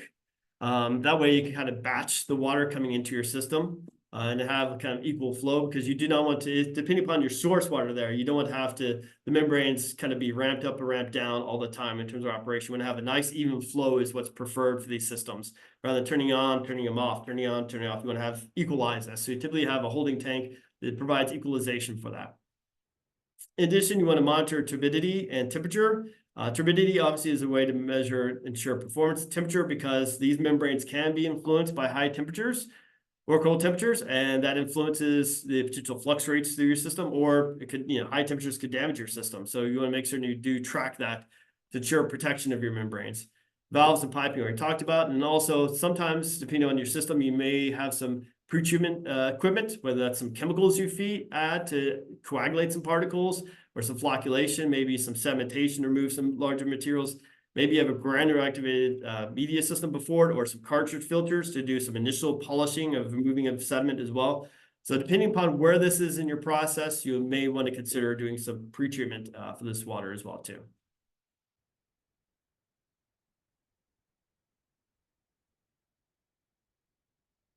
So when we talk about design criteria, a couple of things to think about is, number one, the flow rate feeding your system. As I mentioned, the flux, or like how much water you're flowing through the system per surface area of the system, is really important parameter. You do not want to overload the system because it could cause performance issues for that. So understanding exactly what your flow rates are going to be, ensure that you have enough surface area to, depending on your peak flow characteristics, so that you do not potentially damage your membranes, is really important. Also having redundancy too, always having some backups, so that if you need to take system down for a CIP, you have other membranes that can jump in and take their place. So that's important criteria there. In terms of your also design, you want to think about what your target goals are. Are you looking to get some pathogen removal or chemical removal credit? Well, obviously with low pressure membranes, you do not get chemical removal credit for this. But if you're looking to get, depending upon what you're looking about downstream, you want to think about how you need to pre-treat the water to ensure that the downstream processes are protected as well too. So think about those overall goals, and where this is in the process is really important in terms of what you're looking to do for that. Obviously, source water quality, what the water is coming in, what the solids content in. If it's really chunky in terms of solids, it's probably not best to have that initially go through there. You want to have a pre-filtration system to deal with a bunch of large particles before you get to this level. pH and temperature. I mentioned temperature before, how it can potentially impact membranes. pH is also a very important criteria. Too high or too low pH can also cause damage to your membranes too. Kind of mentioned before as well about cleaning and maintaining these membranes. These not just put them in and forget about them. You do need to periodically backwash them, similar to like a standard filtration system. Ensure that you do not have buildup of solids on them, and then also some chemical cleaning or CIP to kind of refresh them as need be. When you're operating the systems, tracking the transmembrane pressure, once again, that is a sign of clogging. So you're going to make sure that you have don't have too high of a back pressure, a pressure drop across them. If you do, then you want to consider, if you do have too high of a pressure drop across them, you do want to, backwash them so that they don't potentially get damaged due to clogging that occurs. Across to your filtration rate that's going through that, what the flux is, and how your overall recovery, like how much water you're actually recovering from the system, is also important too. And then lastly, think about the membrane size, what your pore size requirement is that you're shooting for in terms of, what size particle you're looking to remove in your system or not, depending upon where this is in your process, is also very important too.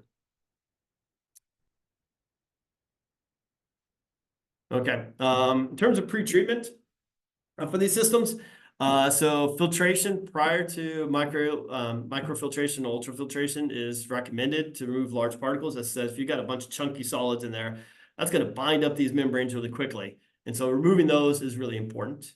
Also important is chemical conditioning. So you can get potential biofouling if you build up a bunch of solids on the membrane. You can actually get bacteria that'll grow on that membrane and damage that membrane, or just chemically permanently clog it.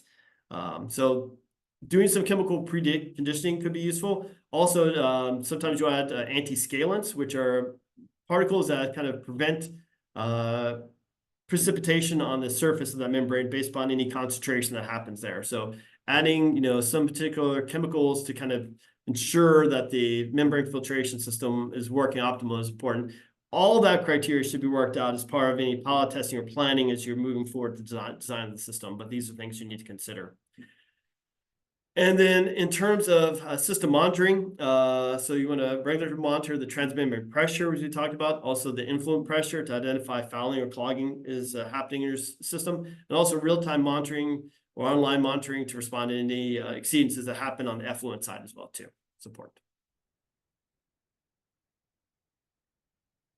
Backwashing, we talked about a little bit before. As in any type of filtration system, you want to kind of, if some particles get stuck in there, you want to periodically just bump it and just kind of break off any large particles that maybe are stuck on there. So there are procedures in which you can do a short-term backwash in the membrane just to kind of remove it. Also, there's some air scour technologies where you can provide forced bubbles right at the surface of the membrane, just to kind of clean off any large chunky material that's in there, just kind of break it loose real quickly, rather than having to take it offline and do a bunch of CIP cleaning. This is kind of a short way to restore membrane performance based upon just a minor clogging event that happens. But as you mentioned before, at some point, you're going to need to do a CIP or clean in place process that happens. Obviously, this periodically cleaning is recommended for extended longevity of your membranes, and the cleaning frequency are depending upon your system and how it's operated. Sometimes you will do a short-term cleaning, which is like less than an hour once every day or every few weeks, just kind of keep it in good shape. But then you will need to do a recovery clean at some point for long-term operation, which is typically a 2 to 4 hour process every 1 to 2 months. Once again, all these are based upon your particular membrane and where it's located in your treatment process as well too. Target pathogens, as we talked about, you can get some from the microfiltration systems. The ultrafiltration systems, you can get some pathogen removal. So if you want to get that, you need to do some challenge testing, which is done by the manufacturer to see how well the membrane can potentially remove some pathogens. Once again, viruses are not removed by these systems. So that's some testing needs to be done. And then also in terms of operating these systems, ensuring that the integrity of the membrane has not been compromised. Frequently, there's some requirements, I will say, for doing testing of the system to ensure that that is done. Obviously, if you look at those systems, there's a lot of tubes with a lot of membranes. So visibly looking at each one of them is impossible. So there's ways that you can measure to ensure that the integrity of the membranes is still good and there's not been any tears. And obviously, a tear in the membrane would then cause water to pass through, much larger hole than what is in the pore size of the membrane itself. And so typically what you'll do is there's two main tests you can do. There's one that's called direct integrity test, which is allows you to test the membrane by using some type of pressure or marker to see how it's performing. And then there's also indirect integrity testing, which is typically continuously monitoring that will look at something like turbidity. If all of a sudden you see a spike in turbidity and effluent of your membranes, that suggests you've got a tear in your system. Like if all of a sudden it went from 0.01 to 1 NTU, that suggests, wait, something's going on here. Maybe there's a tear in your system. So that's another way to kind of be able to track that. So when we talk about, so going more specifically about the direct integrity testing, once again, this is identify holes or leaks or tears in the system. So there's two main flavors of tests that can be done. There's a pressure decay test and a marker test or conductivity test, in which you, for the pressure test, you apply a pressure, we seal the outlet of the vessel, and you apply a pressure with air on the membrane and then track the drop over time. A drop in pressure will suggest that there's a potential breach in the system that happens there. There's also a marker test or a dye marker test that can be introduced on the feed side. And then if you observe this on the effluent side, conductivity is also another way to kind of test that. If you all of a sudden see a spike in conductivity, I'd also suggest that maybe you have a breach there happens as well. And then last, indirect integrity test, we kind of talked about the turbidity spike already, that if all of a sudden you see a spike in indirect, if you get a spike in turbidity, that suggests that something is going on at that point, and that this type of testing should be performed continuously throughout your process operations. So we're winding up this segment. I'll probably take a break after this to kind of stretch and give my voice a break. I can feel it already. So so for the questions, let's jump in, and a couple of questions. So what is the working principle of microfiltration, ultrafiltration? Is it absorption, filtration, media filtration, or adsorption? And then what are the two types of membrane integrity tests? So go and put your answers in the Q&A. And I'm going to take a drink of water. And are actually any questions out there we should answer?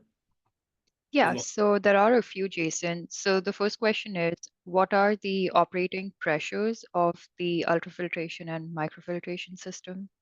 I can't recall them off the top of my head. I know different vendors have different pressure requirements. But the exact numbers are not in the top of my head right now, I'll be honest. So they're typically obviously much higher than a standard like gravity system, obviously. But my brain is tired right now. I can't recall exactly this number, but thank you for the question. I can always follow up with that as well too. Okay. There's another question. So what are approximate pressure values for what's considered low pressure versus high pressure when comparing a microfiltration versus ultrafiltration? Well, microfiltration and ultrafiltration are both low pressure systems. It's based on the pore size. A high pressure system, high pressure membrane, is what we're talking about for nanofiltration and RO, which we'll be talking about after the break. And we'll go into those specific details. So low pressure membranes are based on the size of the pore. So once again, the ones we've been talking about so far are all low pressure. And the ones we'll be talking about after the break will be all the high pressure. Okay, there's one more. Sure. Someone's asking if they're right in thinking that inside to out equates to a pressure application, where outside to in is a vacuum application.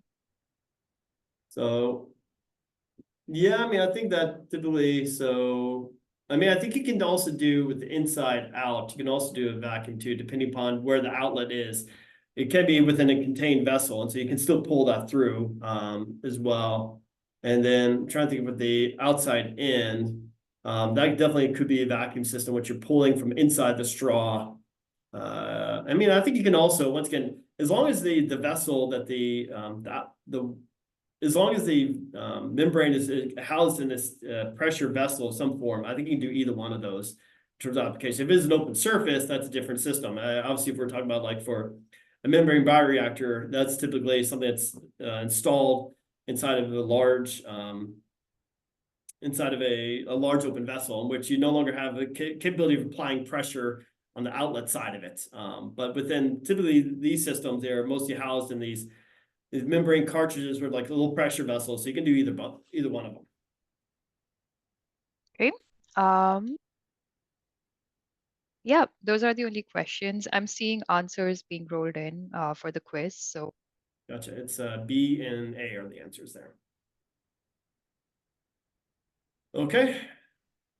Well, we're gonna move into high pressure membranes after the break. This gives me 15 minutes to give my voice a break, which is great. So we got 15 minutes now, so let's come back at 10:10 and we will be meet up again. Just to the point of comment, at the end of this, we have the email list and everyone who's attended this session. We will be sending out a form for everyone to self-report their attendance in this meeting as well. But we also do have an attendee list just as a double check. But we'll be sending out a form for you to fill out to say how long you've attended these sessions. And we'll be sending that out once again at the end of this later today or tomorrow for you to then fill out and then upload your attendance in the operator certification portal as well. So just want to kind of state that as well too for people if they're wondering that. I realized I did not mention that earlier. So see you at 10:10. Thank you.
Alrighty, I think we're back.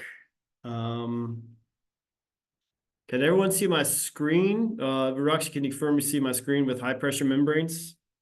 Yes, I can see it. Great, okay. I'll give it another It's, 15 seconds and we'll get started. Jason, it's not maximized. It's not? No.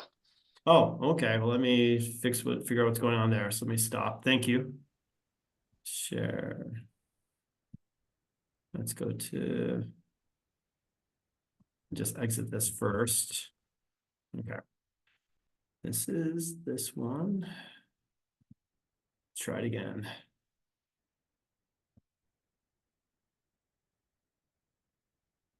Okay. You still see, is it not maximized now? It's looks the same. It could be my screen, but Does that fix it? no. Jason. We're Okay. still seeing the PowerPoint version, so All right, let me stop this again. The joys of, let me just share my screen. There you go. And let's try this now. So I'm sharing my whole screen and I'm going, how about now? no, we No? still can't see it. Really? So I think you need to stop sharing your screen altogether, and then maybe you can try sharing the presentation again. Let me do that. All right, where is this? There it is. Screen is paused. Pause. There you go. All right. Try it again. And then I'll share screen. Just go here. And we go full screen. How about now? Yep, we can Voila. see it now. Thank you. Thank you. All right. So, hope everyone enjoyed their break. We're now going to jump into high pressure membranes. We're going to jump into next. So, as we discussed before, these are reverse osmosis or nanofiltration systems, is what we refer to as high pressure membranes in this application. Speak specifically about what makes this different than other ones is that because the pore size is so small that it's able to retain much smaller particles. But there's a certain twist to this that happens. So there's a principle called osmotic pressure. So imagine this is a membrane here, let's say a much larger membrane, not an RO membrane, but you have a non-RO membrane in which you've got this divider between clean water and dirty water with a bunch of minerals. The normal pressure, what osmotic pressure is that there's a physical desire, for whatever reason, what the physics of it, I cannot speak to. I do not know that level of analysis, but ultimately, they're across these two membranes, assuming they're permeable, there'd be a want to have the concentration of these particles to be the same. And so as a result, clean water is going to want to go into here and ultimately make it equilibrate so the same concentration of particles here are the same concentration of particles here. That's what the osmotic pressure is pushing for, is pushing water into the dirty water so that you then equalize the concentration of minerals in the water itself. In this case, though, we're doing the opposite of that, hence the reverse osmosis, and the same thing generally applies for nanofiltration. The pore sizes are so small that the compounds cannot make their way through, but water can get its way through. And so to force the water to go against its desire to come back here, you're actually applying pressure to push the water through while the chemicals are remaining inside the dirty side of the water. So you're producing clean water at the backside while leaving all the minerals on the upstream side is what you're looking to do. So that's what the process is. That's where we're reversing the osmotic pressure is what we're doing. And the water would come this way. We're saying, nope, we're going to push this way and clean it. Obviously, do this, you're going against nature. So you have to apply a lot of force to do this and a lot of energy to do this. So that's why these systems are considered, while perform really well, they have a high energy demand because you're going against nature in this way. In this case, is what you're doing.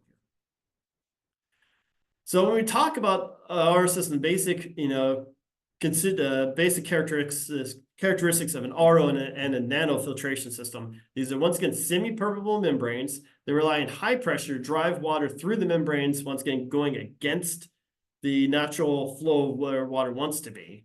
The contaminants are removed include bacteria, viruses in the case of RO, natural organic material, mono and divalent ions, which are just charged particles, and dissolved solids as well too.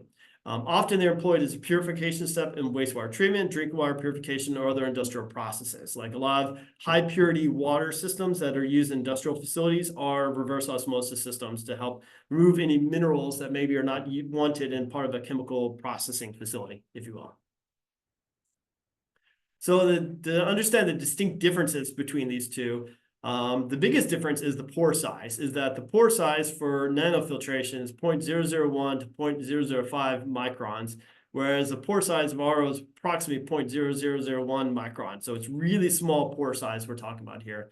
As a result of that, you have different amounts of rejection rate. So what we mean by rejection rate, that is how much of the solids material is rejected and not allowed to pass through. We're not talking about the water in this case, that's recovery rate. Rejection rate is how much of the solids material is rejected and not allowed to go through. With RO systems, you can get as high as 99% rejection of solids in your water. So then you get water that comes up through the permeate that only has 1% of the solids that were in the original solution. In comparison, because of the bigger pore size, the nanofiltration rejects 50 to 80% of those solid materials. So you can get some bleed through that does happen here. Obviously, both these require higher pressure, but because of the smaller pore size, the RO requires more. We talked about what each one of these removes.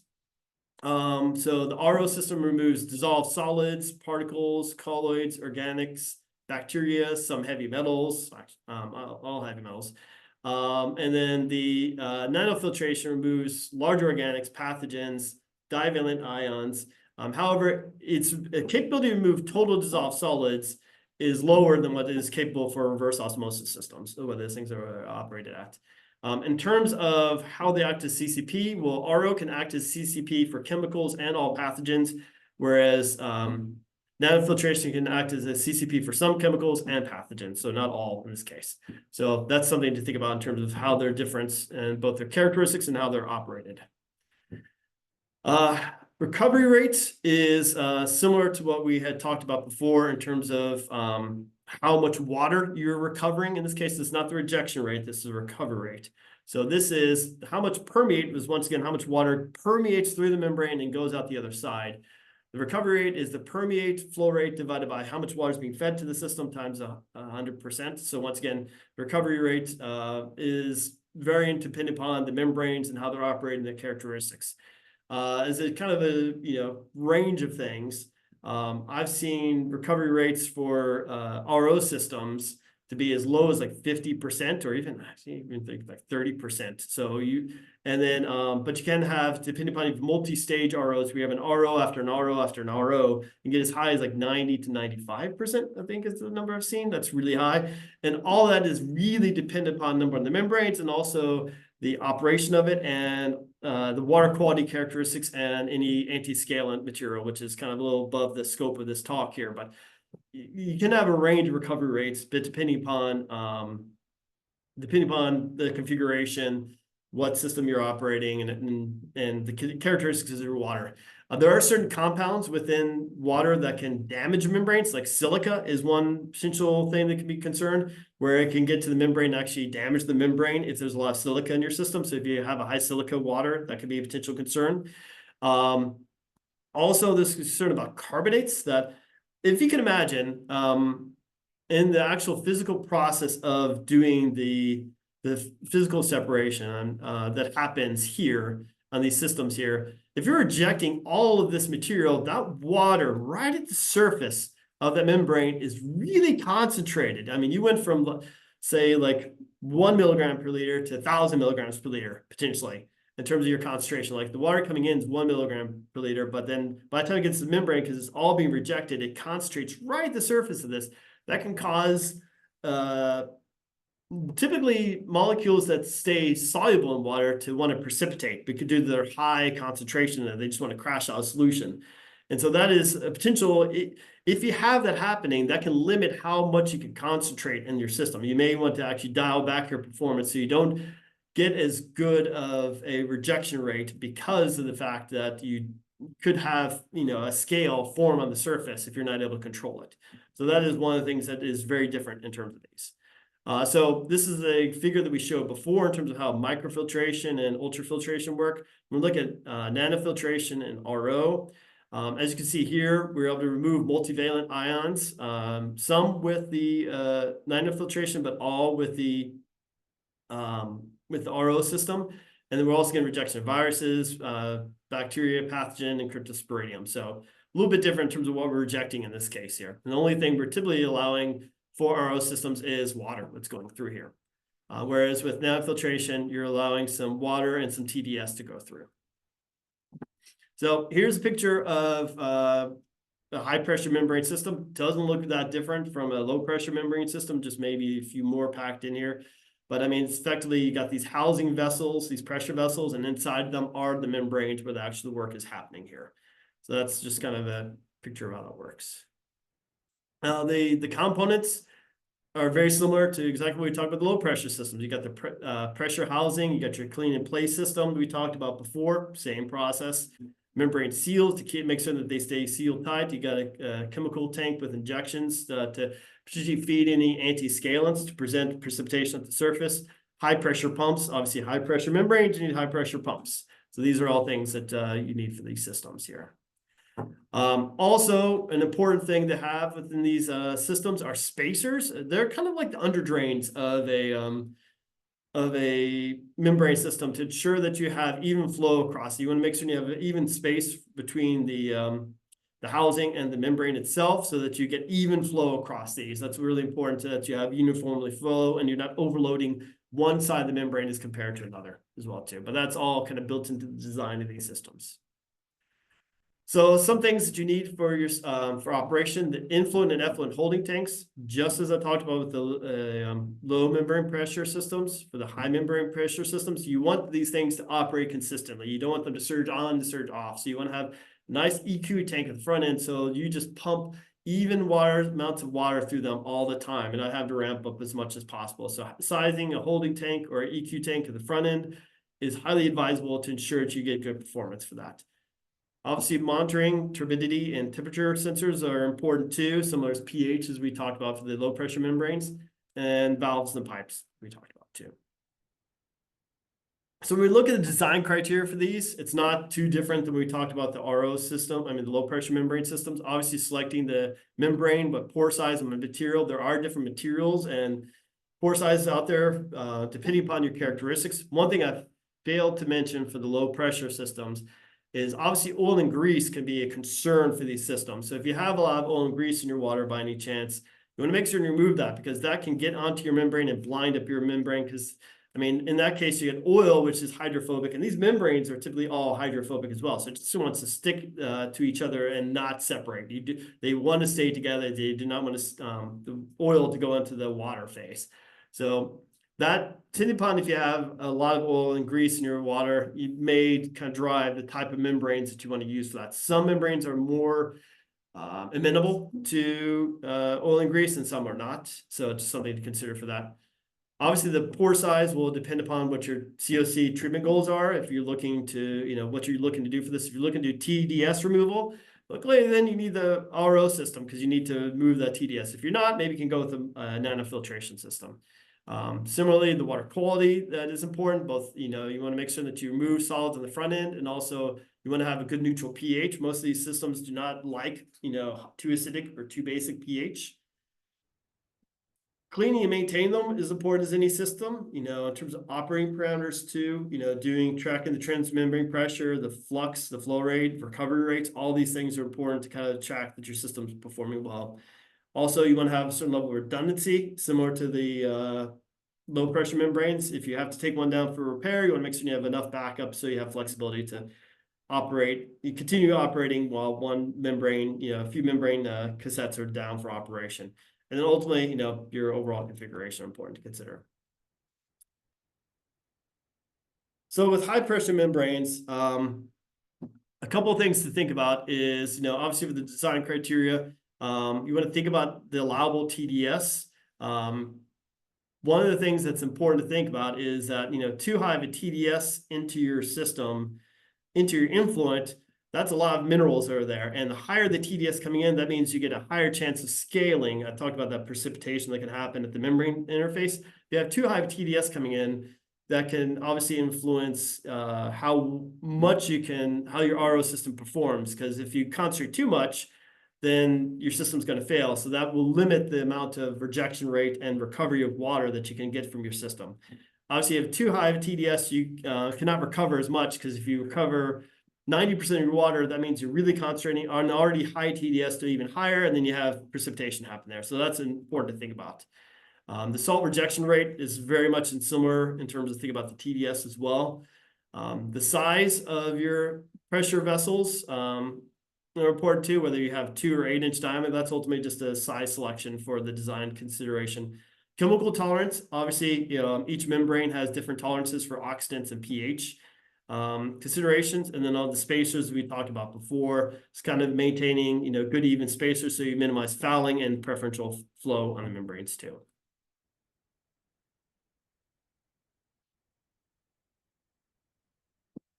In terms of operational considerations, just as low pressure membranes, you want to do pretreatment on the upstream side. Typically for RO or nanofiltration, you want to have some type of, a large particle removal. A lot of times for systems I design, if I have an RO system, I'll put a microfiltration or an ultrafiltration upstream of that to deal with those large particles before I get to my RO or nanofiltration to protect it from those large particles. Because if you thought clogging for the low pressure membranes was concerned, it's really a concern for these RO and nanofiltration, which have really teeny tiny pore size on them. So it's an important thing to consider. The chemical conditioning, I talked a lot about the scaling and also biofilm formation as well too. Same thing applies here. You have to add a certain amount of chemicals that will prevent scaling from happening, or also biofilm growth from forming there. So that's an important thing to consider. And that's ultimately worked through as part of your pilot testing when you're starting up a system as well too.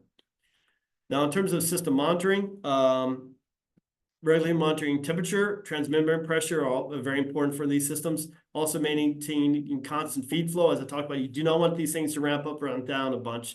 Yeah, because number one, when you need to shut down an RO system, there's a really long process to ensuring that you remove any of the minerals at the surface of the membrane. Because if you just let it sit there, it's just going to crystallize and form. So you have to really flush those membranes before you shut them down. So as a result, you do not want to turn off these RO membranes a lot, because it's a lot of effort, a lot of wasted water doing that, and it takes a long time to get them offline and then bring them back online. So maintaining constant feed flow is really ideal for these things to operate well. Is what's really important. And then obviously real-time monitoring of the systems to ensure that they're meeting their performance requirements is always preferred. So in terms of things to consider as well, so clearly measure your permeate conductivity, which when I mean, for these systems, obviously, in theory, if you're moving TDS, that's going to actually drop your conductivity. So because the less particles you have in your water, the less that electricity can be conducted through your water. And so if monitoring your conductivity gives a kind of a proxy for how much solids are in your water. So if all of a sudden you see a spike in your conductivity, that suggests that maybe your RO membranes or your high pressure membranes in general are not performing as well. And you need maybe to look at that. Also look at salt rejection rates, are pretty much the same thing. If you all of a sudden see more salt coming out the back end, that suggests there's an issue with your system. As always with these systems, also doing clean in place and doing frequent cleanings of these will ensure longevity of your membranes. That's why redundancy is very important.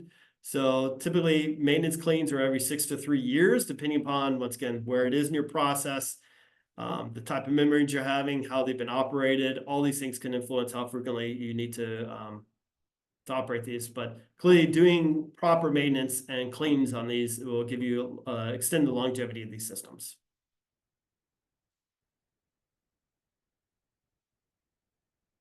So for CCP monitoring specifically, For pathogens, there is, for pathogens, to determine performances that's meeting the performance criteria.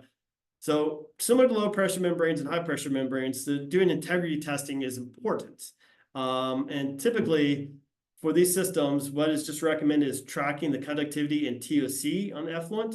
We're doing direct integrity tests because there's not really great information in terms of how you do pressure-based analysis on these. So just using TOC or conductivity as a means to measure the integrity of your membrane is what's recommended for these systems as compared to the low membrane systems.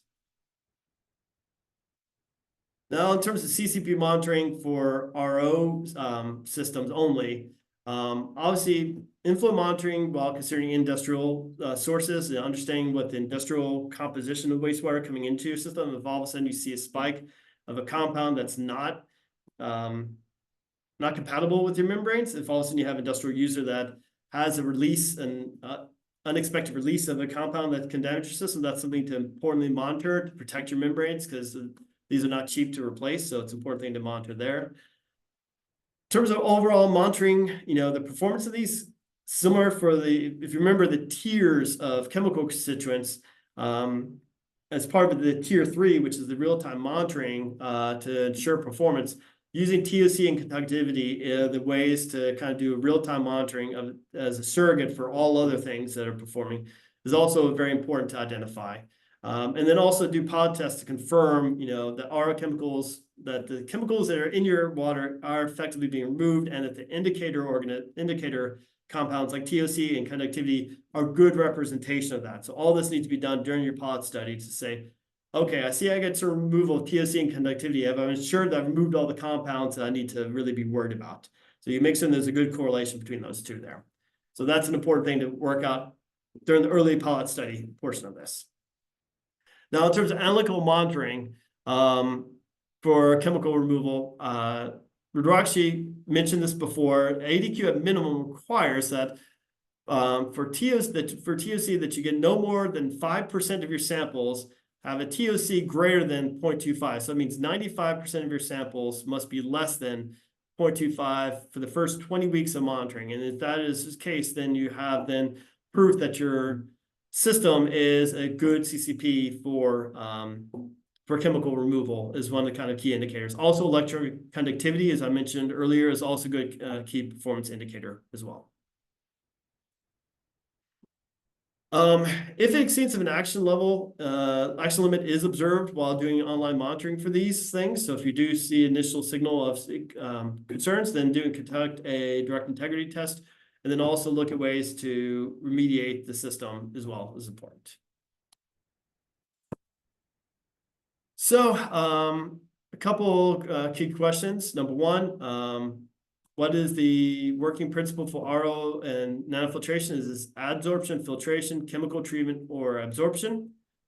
And number two, is RO a CCP for chemicals? What are the answers? So go put your questions in the Q&A, and we'll pause for also other questions. Are there any more, Rudrakshi? Yeah, Jason, there are a few questions. So the first one is, how much silica is high silica? It's dependent upon the membrane specifically, and I sadly can't remember the exact number in this case, but there's a range, and it all depends on the membranes, and on that I don't have an exact answer, but I know it's a constituent of concern that you really want to focus on. There's a few. Next question. Silica is just one example. There's a few others out there that have potential impacts on RO membrane integrity too, but that's kind of one of the ones that's at least top of my brain. So don't use that as the only list, is what I would say, is that there are typical other constituents out there to look at and to understand specifically for the RO membranes or nanofiltration membranes you use. Sorry, go ahead. Okay. Next question is, what or how does dialing back RO performance look like? Goal to reduce reject concentration that leads to scaling. So what effectively that you're doing in this case is that you are, the way that you modulate this is by controlling your, how can I best describe this on top of my head? So, I mean, number one, I think it's sorry, I had this in my head earlier now. So, I mean, number one, you're not necessarily pushing as much water, pulling as much water through the system. So what you're trying to do in this case is it's backing off a little bit on the pressure, so you're not getting as much water being pushed through that. But then also there's associated with your concentrate that you have, you also want to increase the recirculation rate on that as well too. And those are the kind of so modulating the pressure a little bit, changing the recirculation rate is another one. And then I think also changing the flux rate through your membranes as well too, kind of controls that. So, and then the number of vessels that you have as well too. So, because and that's effectively how you change the flux rate is what you do is there as well. So that's it. Okay. And then the last question is, when you say high pressure, what is normal high pressure on the RO unit? As I said, I can't recall. I think if I recall right, it's in the hundreds of PSI, but that's only a rough number. I need to confirm that. So Okay. Thank you, Jason. Those were the only questions. okay. Well, I think I'm gonna pause now. I think it's your turn next, right, Ruakshi? Yes, that's correct. Okay, and the answers for those were filtration and true for those questions we had before. So let me switch over to yours.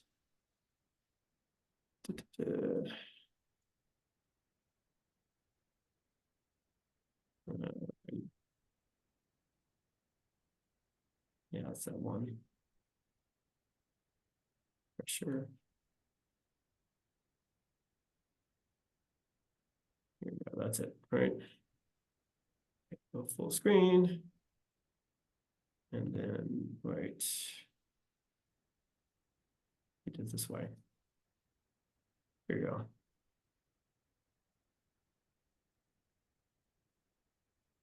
Share, go full screen.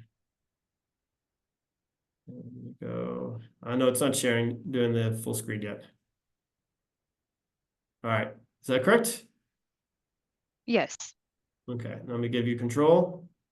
Okay. All right, you got it?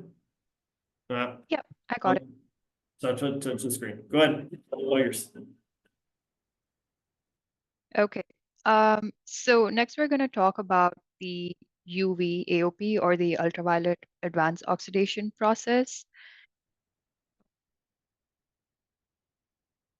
Can you go to the next slide, please, Jason?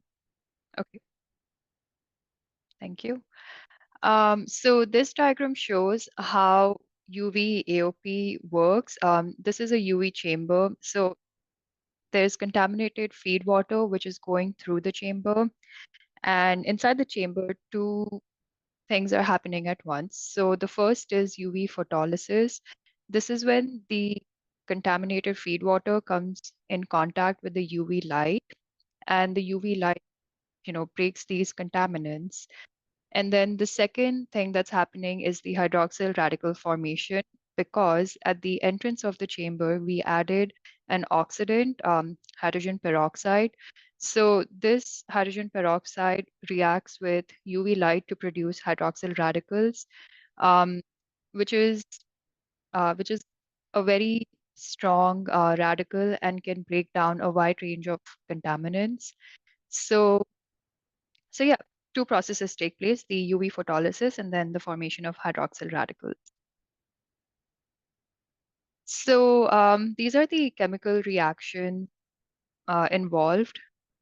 So for the hydroxyl radical formation, as I mentioned earlier, the hydrogen peroxide, which is H2O2, it reacts with UV to give the hydroxyl radicals. And if instead of the hydrogen peroxide, you use hypochlorous acid, which is a different type of oxidant, the reaction would look like this. You would get the formation of hydroxyl radicals and chlorine radicals, which are known as primary radicals, and they are the ones that can break down contaminants. These primary radicals can also react with other contaminants, which are not the target contaminants of concern, but they can react with those contaminants and form secondary radicals, which will then target the constituents of concern.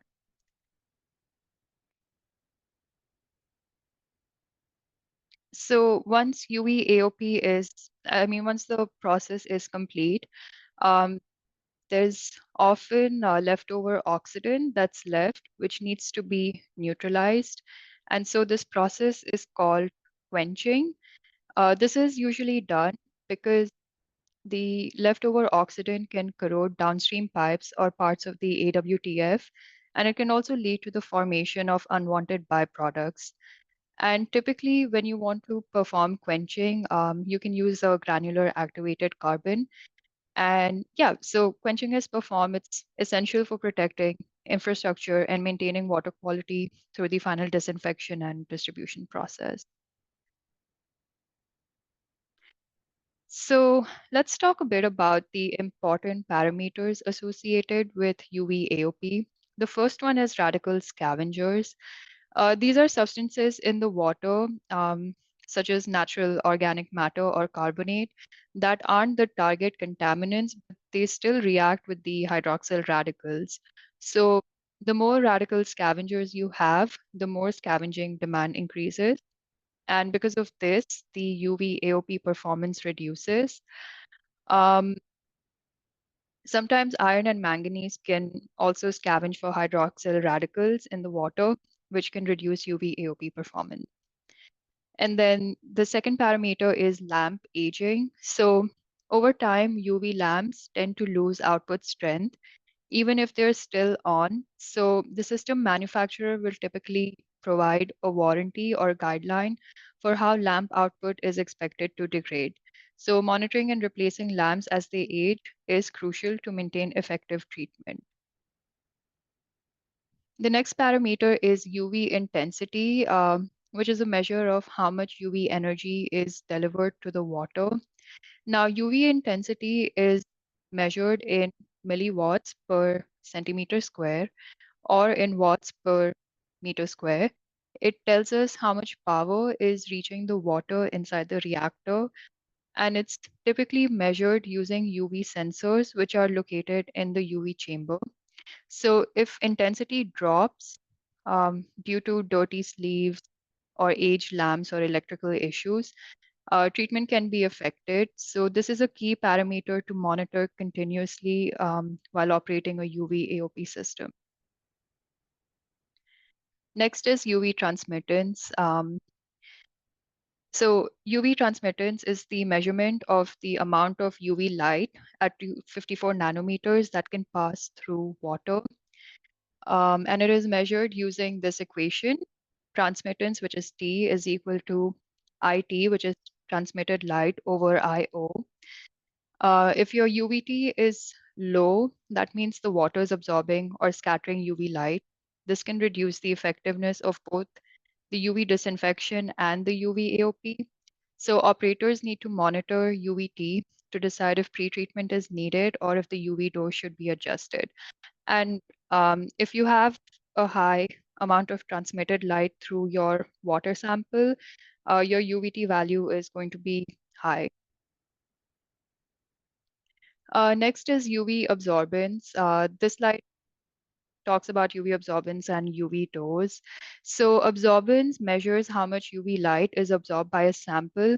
It is the inverse of transmittance, and it's calculated using this formula where A is the absorbance is equal to log 10 of 1 by T, which is transmittance. The other key parameter is UV dose. It's important in determining how much UV energy the water receives, and it's calculated by multiplying UV intensity by exposure time.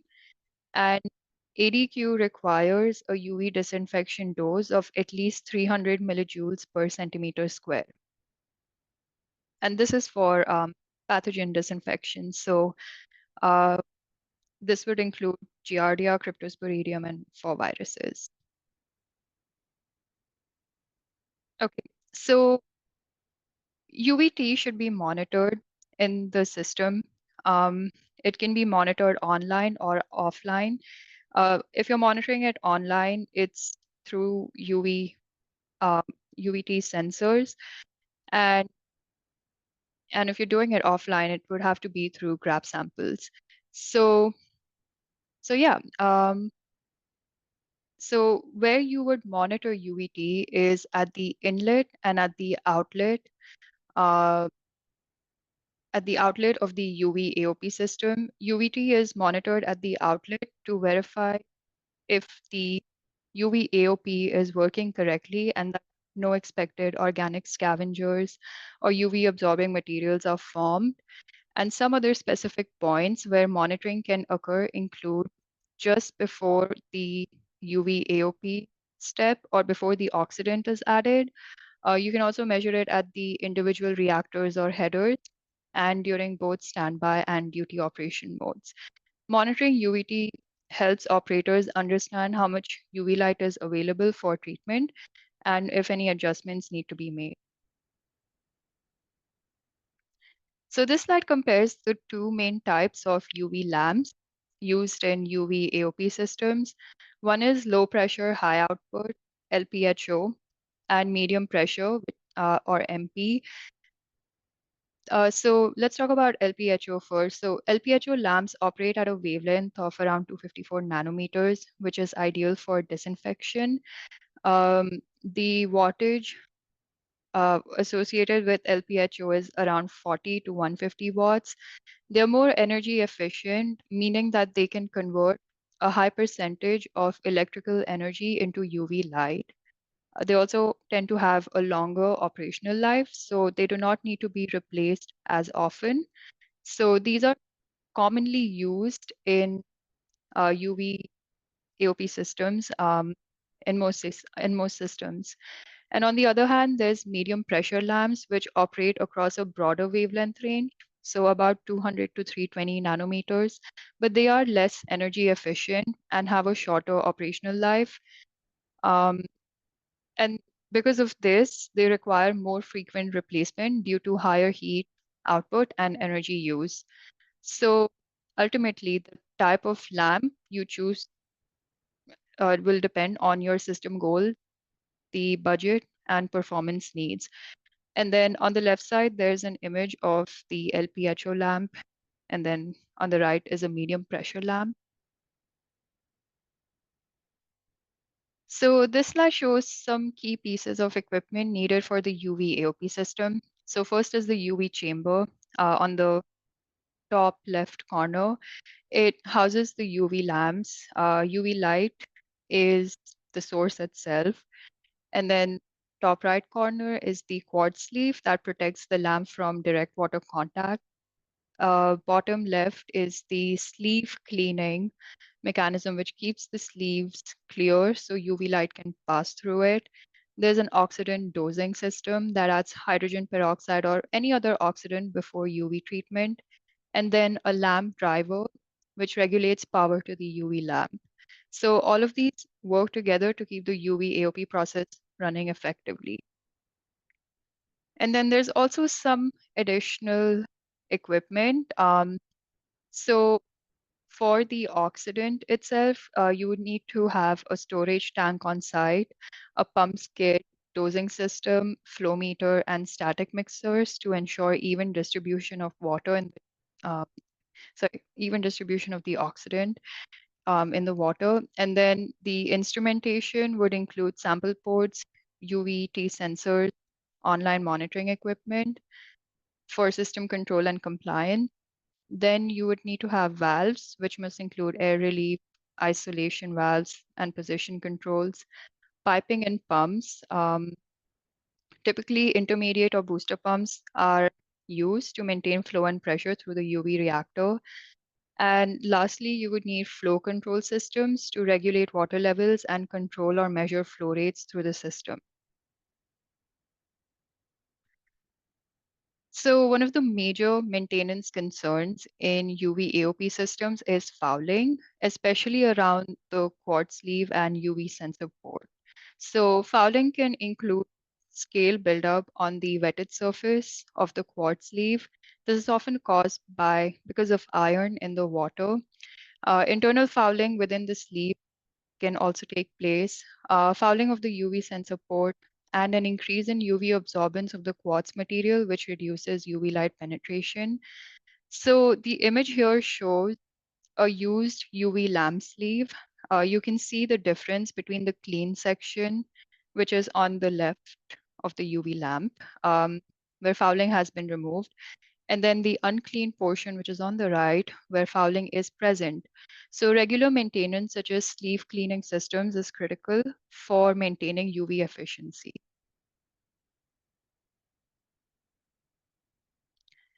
So this slide compares the two common oxidants used in UV AOP, which are hydrogen peroxide and chlorine. And we're just going to walk through the differences for when you use one over the other. So hydrogen peroxide forms hydroxyl radicals, and as we saw earlier, they are powerful oxidizers of contaminants.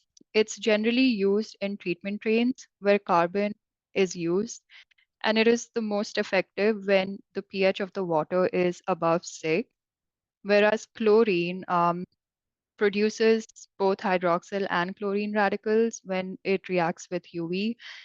It's preferred in systems where RO is used and is most effective below pH of 6. This is because chlorine exists as a hypochlorous acid, which improves treatment performance. And at a pH above 6, chlorine exists as hypochlorite ion, which is a strong radical scavenger, and it can actually reduce treatment efficiency by reacting with hydroxyl radicals instead of the contaminant. So excess hydrogen peroxide needs to be quenched downstream of the UV reactor, either using GAC or other methods. However, excess chlorine, on the other hand, can often be used for downstream disinfection and may not require quenching. So hydrogen peroxide has no effect on UV transmittance or scavenger demand. However, chloramine, which which is formed when chlorine is used, can absorb UV light and it increases scavenger demand. So if chloramines are present, and if they're used, in RO to control any biofouling, they will pass through the RO and end up in the UV AOP system, which could reduce efficiency. So this is something to keep in mind when you're designing like your treatment system. So ultimately, the choice of oxidant depends on many site-specific factors, including water quality, ammonia levels, pH, and disinfection byproduct formation potential. So next, we talk about the design criteria for UV AOP. First is redundancy. Redundancy follows the N+1 principle. This means that if N UV reactor trains are required to meet flow under design conditions, you should have one extra reactor train as backup. This will ensure you're covered during maintenance, any downtime, or any unexpected operational issues. For upstream treatment, the UV AOP design is based on the quality of effluent from the upstream processes. That influent quality will help determine oxidant demand, fouling potential, and ultimately the reactor design. So one of the things that should be considered for design is to define the treatment goals for UV AOP, such as what chemicals you're trying to remove and what are the log reduction for pathogens. So defining this early on in the design is helpful in designing the UV AOP system and determining any operational parameters or design parameters later on. It's important to identify compounds that affect scavenger demand. For example, ammonia, nitrite, bromide, POC, alkalinity, or pH. Also list any compounds that influence fouling, such as iron, manganese, and hardness. So other factors to keep in mind when designing is lamp type. So choose between LPHO and medium pressure lamps based on the system goals. As mentioned earlier, LPHO is more energy efficient and is commonly used. Lamp aging is another one. So For LPHO systems, if you assume a lamp aging factor of 85% based on field measurement, this is a good estimate. This accounts for output loss over time. And then fouling factor is another thing to keep in mind. The required UV dose for pathogen removal should be selected. Per ADEQ guidelines, as I mentioned earlier, the UV disinfection dose is to maintain at least 300 millijoules per centimeter square.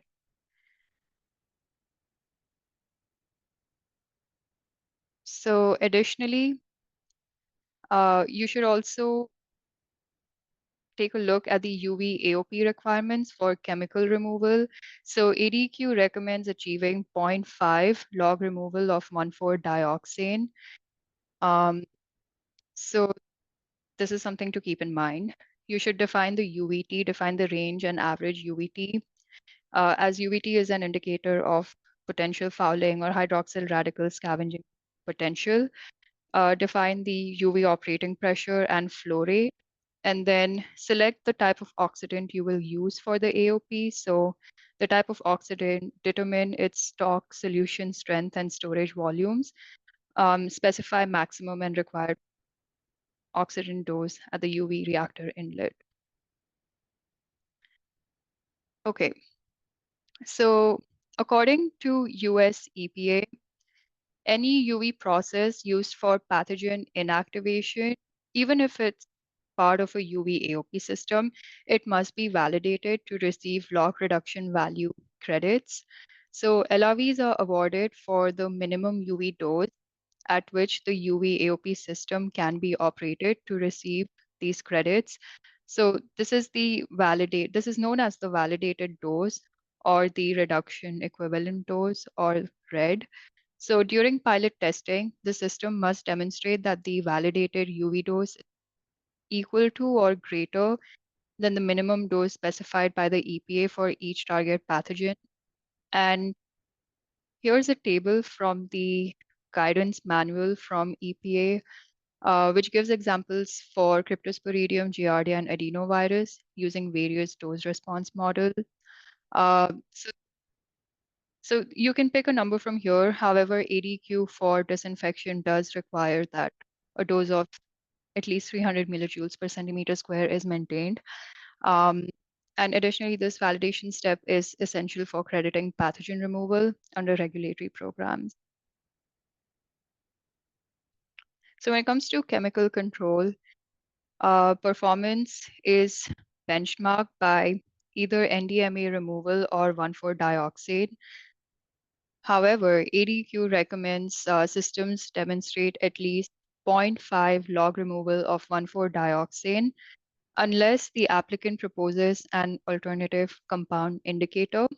The UV AOP performance is established during bench scale or pilot testing. The oxidant type and dose required are confirmed during this time. Additionally, the UV dose is also confirmed during this time. And based on this system, operating and water quality parameters are developed.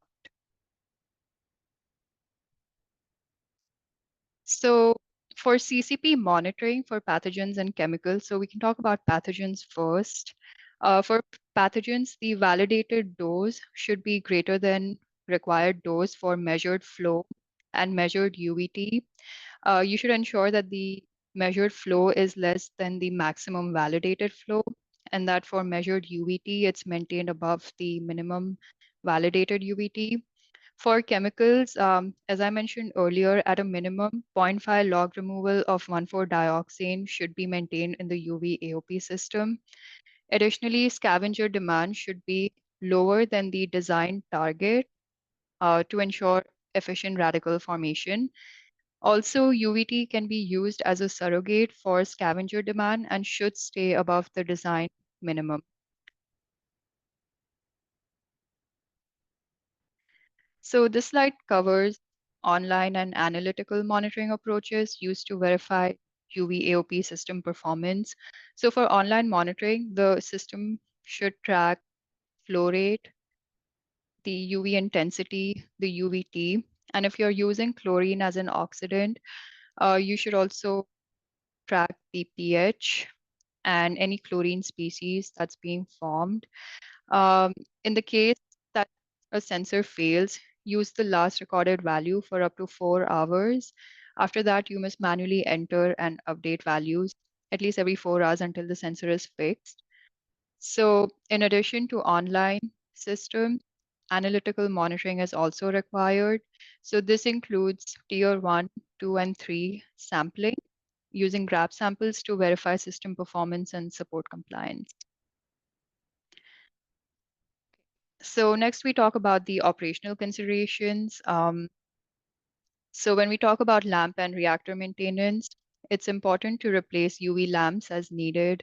Uh, Clean the quad sleeves. This can be done mechanically or chemically to maintain UV intensity. Inspect for leaks or corrosion in the reactor chamber regularly. Additionally, minimize frequent lamp cycling to prevent bulb burnout and track the runtime for each bulb. For contaminant removal and byproduct control, monitor the system for target contaminant removal and watch for unintended byproducts, especially when using chlorine-based oxidant. For performance monitoring, continuously track UV dose, UV intensity, UVT, and retention time, all of which are essential for validating treatment goals and that they're consistently met. Okay, for oxidant dosing, operators must maintain the optimal dosing range of hydrogen peroxide or chlorine in the system. It's also important to automate the dosing system whenever possible. This helps avoid overdosing, which would waste the chemicals, or underdosing, which reduces treatment performance. And then for monitoring, monitor the UV intensity, the temperature, and oxidant dose using built-in sensors and analyzers. Operators should also be ready to respond to any alarms, especially when there's a deviation from normal conditions or if there's an emergency shutdown.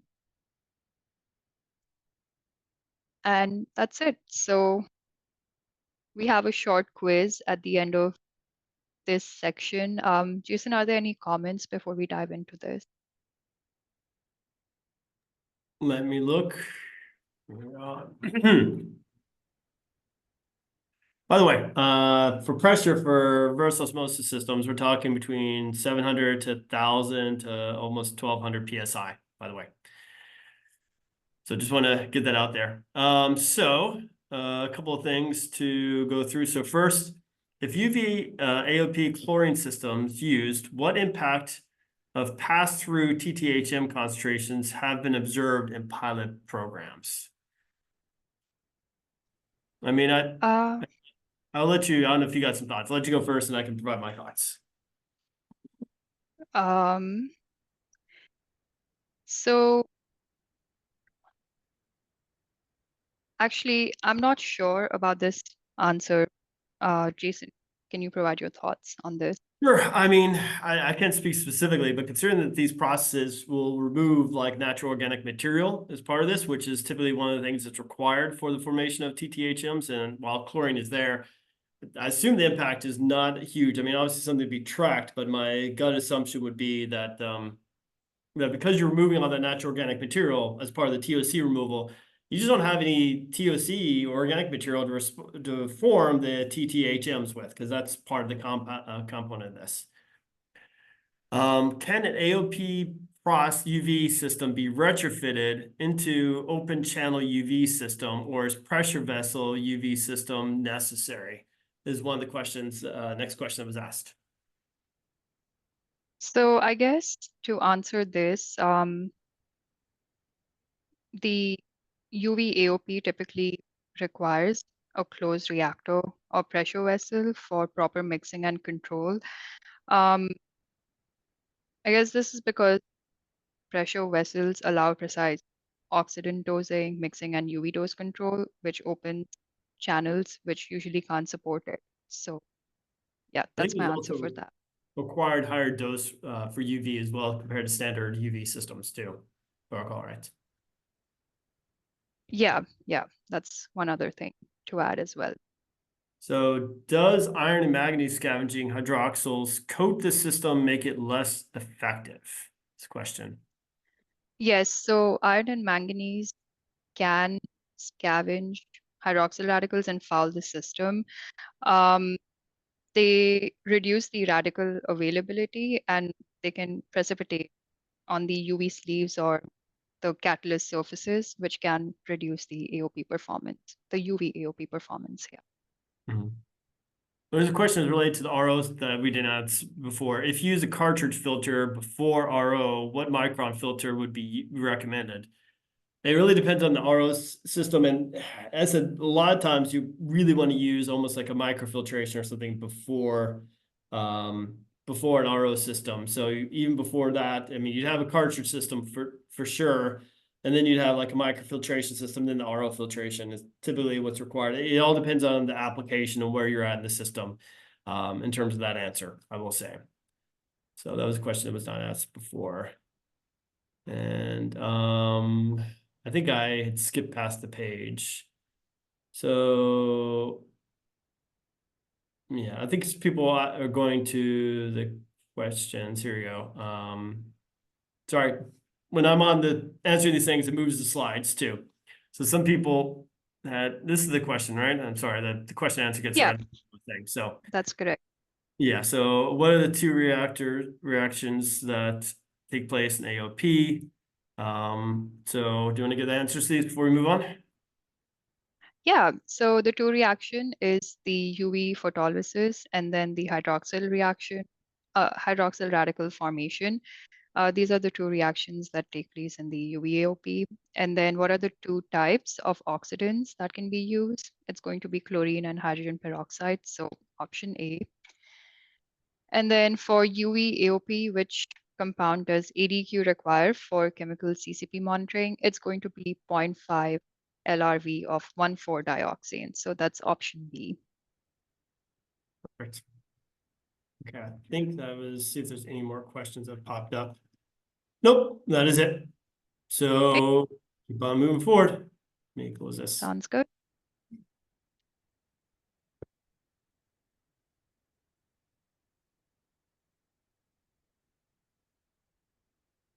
Oh, can you give me control, please?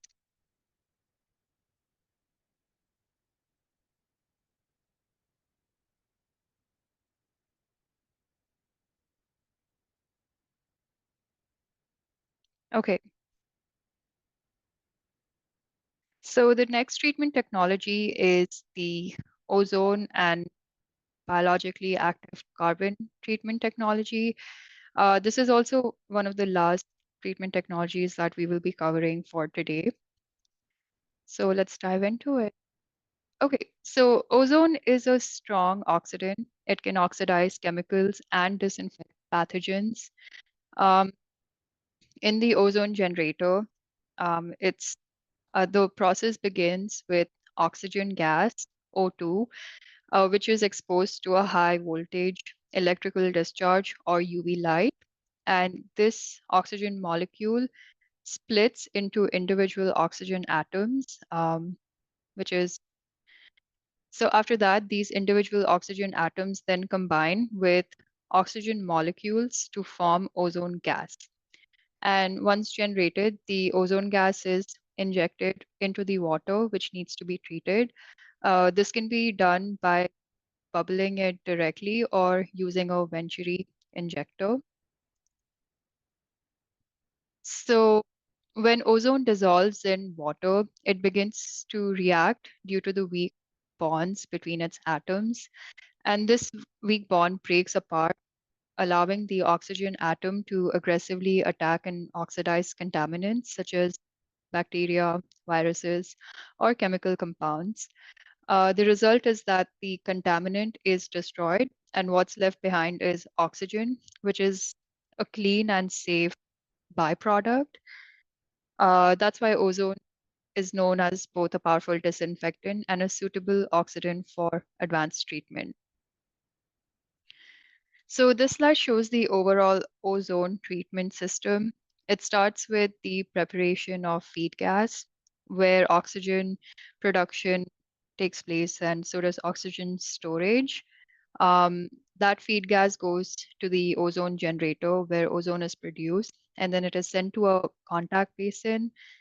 This is where the ozone is mixed with water to oxidize contaminants and remain. So any remaining ozone in the gas phase will exit as off gas, and it is routed to an ozone destruction unit. Some of that flow may also be recycled to improve system efficiency. So yeah, this full loop ensures that ozone is used effectively for treatment and doesn't pose a risk when released. So here's an image of what an ozone generator looks like. This is used to generate ozone on site. And then next we talk about biologically active weighted carbon, or BAC. BAC is basically a GAC system which has GAC media that becomes coated with a biofilm over time. So the biofilm contains microorganisms that help break down any organic contaminants.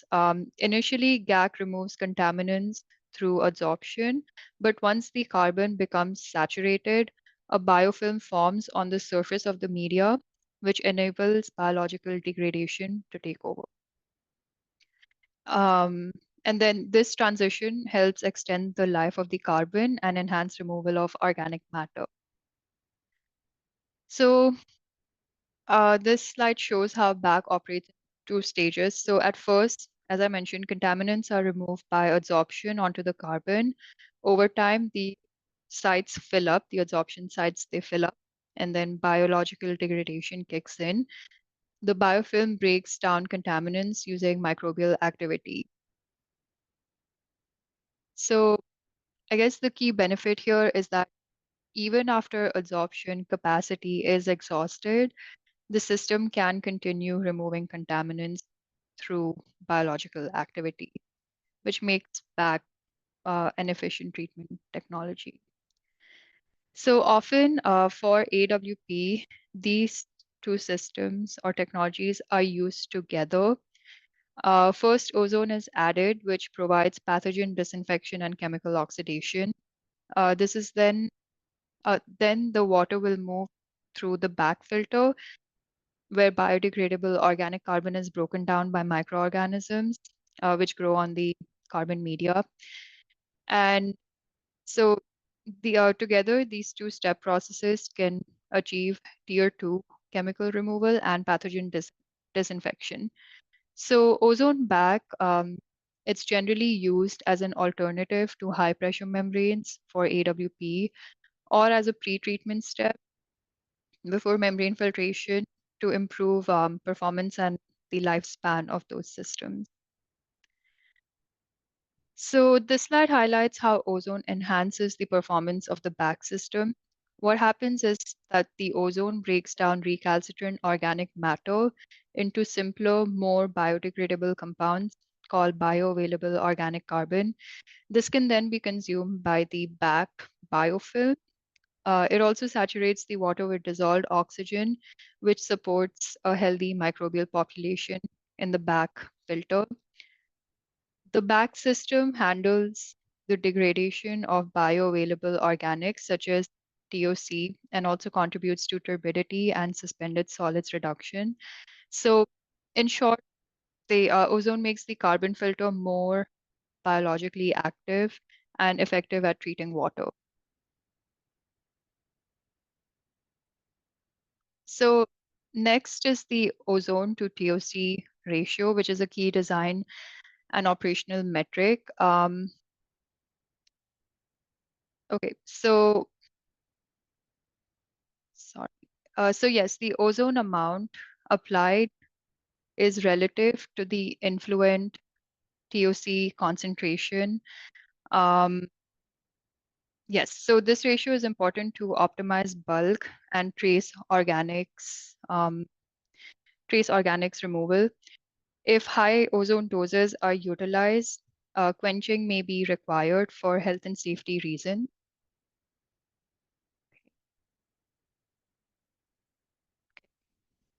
The next parameter is CT. or concentration times time. CT represents the product of the residual disinfectant concentration and the contact time the disinfectant has with the water in minutes. It helps ensure that pathogens are inactivated to meet disinfection goals. Each facility must determine, what the CT value is to meet the log reduction target. So a higher CT value generally means more effective pathogen inactivation. And this is a fundamental concept when assessing the performance of ozone or chlorine in water disinfection. So when you operate an ozone bag system, you need to consider a few things in your feed water. So you need to evaluate what the feed water quality should be like. So high concentrations of ammonia or nitrate concentrations should be avoided. This is because the nitrate can react with ozone to form TBPs, and sometimes ammonia um, reacts with ozone, which leads to lesser ozone being available for disinfection, which reduces the ozone effectiveness. And then that's the same case for chlorine. You should quench any chlorine prior to the ozone system. This increases the ozone effectiveness. And additionally, analyze feed water quality for TOC, pH, bromide, and alkalinity. So basically, understanding the feed water profile helps optimize ozone dosing, and it also improves overall treatment performance. So this slide summarizes the general design considerations for implementing an ozone bag system. You should always start by analyzing your source water for parameters that affect the ozone bag performance. Then scale, pilot scale, and demonstration scale testing should be performed to confirm design assumptions and determine system requirements. The system should be designed with backup components or parallel trains to ensure reliability during maintenance or emergencies. Also, make sure that you clearly define the treatment goals for pathogens and chemicals, and make sure that the system is capable of consistently achieving those targets. So this slide shows examples of what bench scale and pilot scale testing look like for the ozone system. It's on the left, and on the right, it's for the BAC or BAF, biologically active filter system. Both testing levels are essential to verify treatment performance, to fine tune any design parameters. And it also helps build confidence before scaling up to a full system implementation. Okay, so here's a video which shows how an ozone bag system works. And does it show up on your screen, Jason, when I click on it? Yeah, let me also check to make sure we include the video sound too. Share sound. Okay. Oh, got that. I'm going to click on this now. Should hopefully pop up. We skip ahead to minute, what time? This is how to get in shape fast. If you want to drop Here's all this stuff. this, All right. start eating more of these. How far do we go It's to? at 2 minutes, 10 seconds. Minutes. All right. This is just one system describing how to operate. Leopold Auxilia ozone-enhanced biologically active filtration system combines Can you hear the audio? Yes, I can hear it. Great. Okay. the treatment synergy of ozone oxidation and biologically active filtration into a single process solution. This powerful multi-barrier system reduces pathogens and destroys previously difficult to treat contaminants like personal care products, active pharmaceutical ingredients, including antibiotics, painkillers, and prescription drugs, endocrine disrupting compounds, including estrogens, bisphenol A, and steroids, pesticides, and herbicides. How does the Auxilia system destroy these contaminants?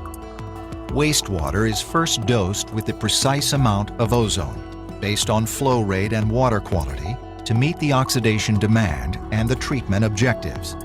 The ozonated water then flows through a baffled contact chamber, ensuring adequate contact time for the ozone to disinfect the water and oxidize most of the trace organic contaminants. Ozone's powerful oxidation breaks the chemical bonds of pharmaceuticals, industrial chemicals, pesticides, and endocrine disruptors, making these substances biologically degradable. The wastewater, with these partially oxidized organics, is then filtered by a biologically active filtration system using the filter media to support an attached growth biomass. The microorganisms growing within the filter media consume and destroy the organics and oxidation byproducts, removing them from the water stream. The active biomass also reduces the remaining BOD and ammonia, and the filtration process traps total suspended solids, increasing the UV transmittance of the effluent stream. The Auxilia ozone-enhanced biologically active filtration system produces a cleaner and safer final effluent, low in total organic carbon and extremely low in turbidity. The system destroys harmful pathogens, leaving no chemical residuals or disinfection byproducts, making the filtered water suitable for many reuse applications. There you go. That's kind of the basics of one vendor out there that makes the system. Yep. Thank you, Jason, for playing the video. Okay, so moving on to ozone equipment. Okay, so some of the equipment that is required, actually this is for ozone and back. These include ozone contactors. This is where ozone is mixed with water. There's also a back filtration system. This is typically backed with biologically active carbon. Additionally, monitoring equipment is used to track dose and residuals of continuous process oversight. Key parameters like flow, turbidity, and pressure can be measured using sensors, pumps and piping to move water through the system, and then various valves for isolation, flow control, and safety. So all of these are essential for the smooth operation of the ozone bag system.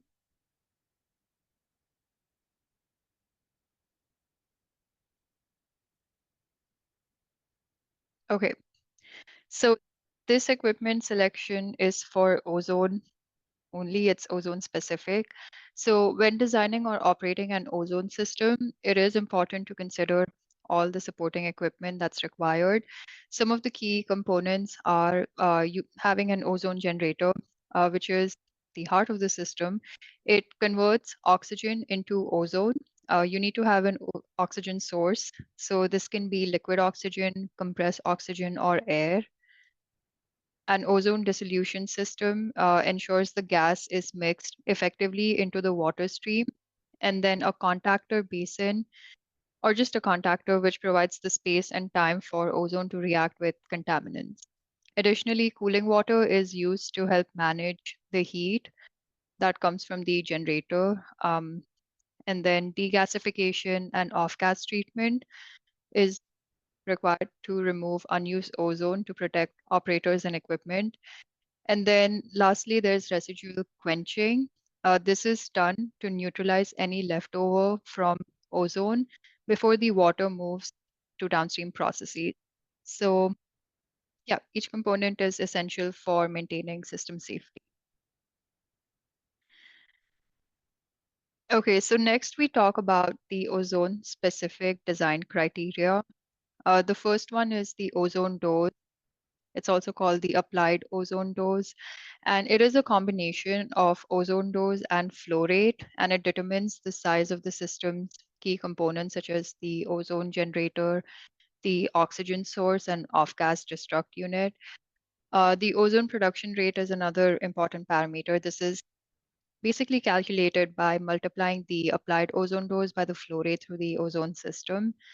The hydraulic residence time, this is basically the time that's available for ozone to react with water in the contactor, and it is calculated by dividing the volume of the contactor by the flow rate.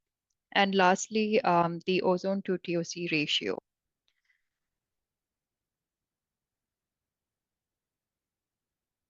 So the BAC specific design criteria include having an empty bed contact time and the hydraulic loading rate. These values are based on the influent water quality and the treatment goals. They tend to determine how long the water is going to stay in contact with the media and how much water flows through it per unit area.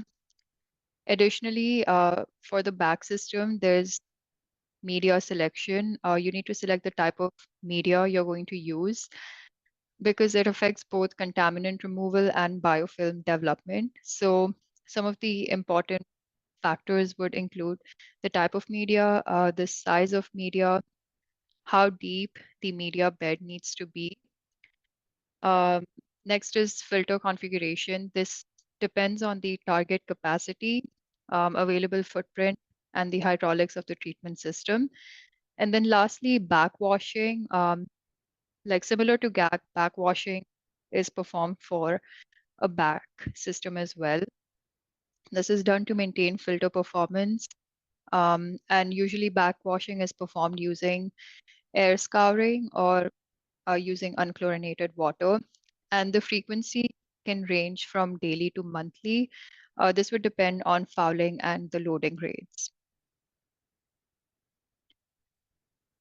So this slide outlines the key monitoring parameters for back filters. Um, for back filters. So if you monitor the head loss at the influent and effluent um, using online monitoring tools, you actually determine um, whether backwash is needed or not. Turbidity is measured at the effluent, and it measures the performance of the back system. Particle counts can be measured online at the effluent, and it detects the microbial sloughing events. Both TOC and UV absorbance is monitored at the influent and the combined effluent, and you can collect online and grab samples for it, and they both act as a COC removal surrogate. And then lastly, there's temperature, which impacts biological activity, and it should be tracked as part of the system optimization.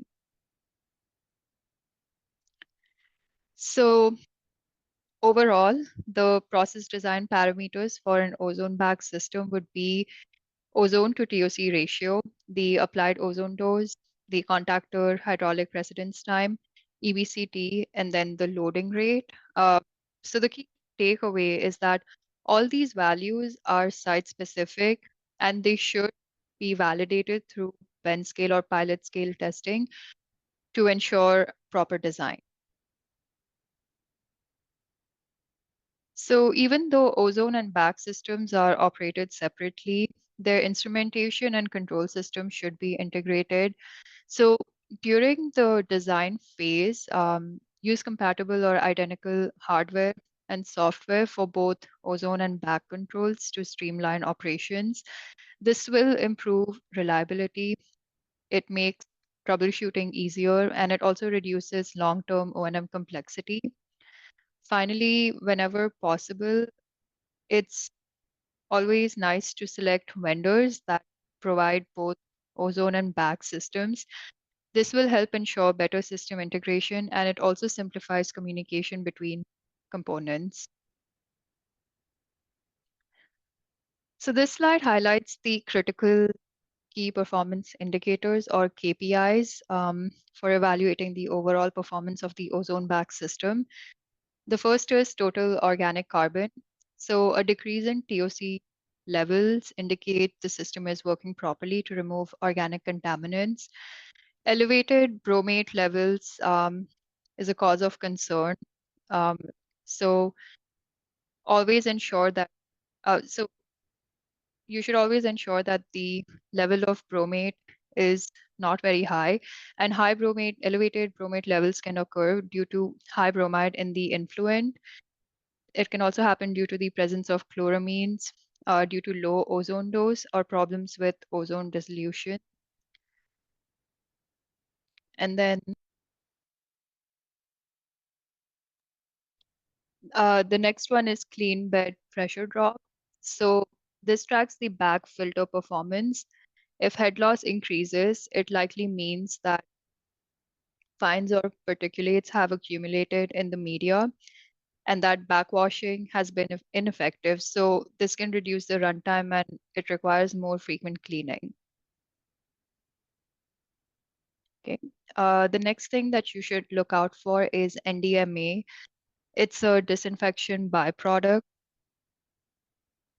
So if NDMA removal drops, it points towards poor back performance, uh, an unhealthy biomass that's growing, and then excess ozone dosing or changes in the influent water quality. And lastly, we have backwash frequency. So if backwashing occurs too often, it can disrupt the biofilm layer, which is critical for back to function well. So excessive backwashing is often due to high TSS or turbidity and changes in calcium or alkalinity, which can form precipitates. Um, Also, a poorly functioning underdrain or backwash system can indicate, more frequent backwashes taking place. So yeah, understanding these indicators ensure stable biological activity and extend system life.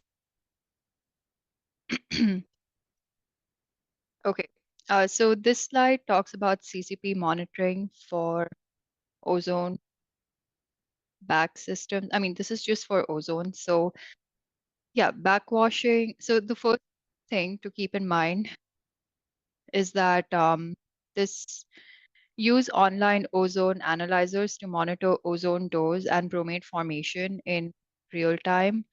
For chemical monitoring, ensure that you track the ozone to TOC ratio because adjusting ozone dose based on influence TOC levels is key.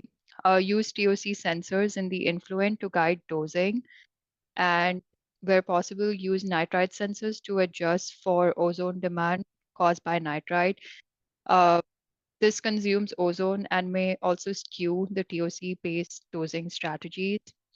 Additionally, for CT monitoring, track ozone residual and flow rate to confirm you're meeting disinfection credit requirements. Also, monitor for UVA or UV absorbance across the process to ensure that sufficient ozone is applied for both chemical and pathogen removal. And for back, the CCPs are triggered when performance issues arise, and they're often related to head loss or excessive turbidity. You can use monitoring tools like ATP or biofilm formation rate. EBCT and hydraulic loading rate can be tracked using flow sensors. TOC removal can be monitored with a TOC analyzer. These metrics do ensure that the biological and adsorption functions of the back filter are maintained and optimized. So some of the key operational considerations for ozone include, so you should always ensure that there is consistent oxygen supply, maintain adequate cooling systems for ozone generators, monitor and control any ozone residual, and the next one is to comply with any CT requirements, continuously monitor and control any bromate formation that takes place, track the ozone dose and optimize the delivery of it, implement leak detection systems and enforce worker safety, and regularly clean the ozone generator to maintain system efficiency. Lastly, for back, some of the operational considerations include that you perform media replacement when performance drops or head loss becomes excessive. Optimize and monitor backwashing. Just pay close attention to head loss to avoid over or underwashing of the media. Adjust the monitor empty bed contact time to match system needs. And then regularly check the health of the biofilm, which and then make sure that the microbes have the nutrients they need in order to thrive. Avoid extended system shutdowns and have contingency plans in place to maintain biological activity if the back system goes offline. And if ozone is used upstream, make sure residual ozone is quenched before it reaches the back. This protects the sensitive biofilm microbes. And then for system-wide, like for ozone and back both, implement online and offline monitoring throughout the process. Develop alarm and emergency response plans in case of equipment failure or water quality deviations. And yeah, keep backup equipment on site when possible. This includes spare back filters or extra ozone generators and replacement parts for critical components.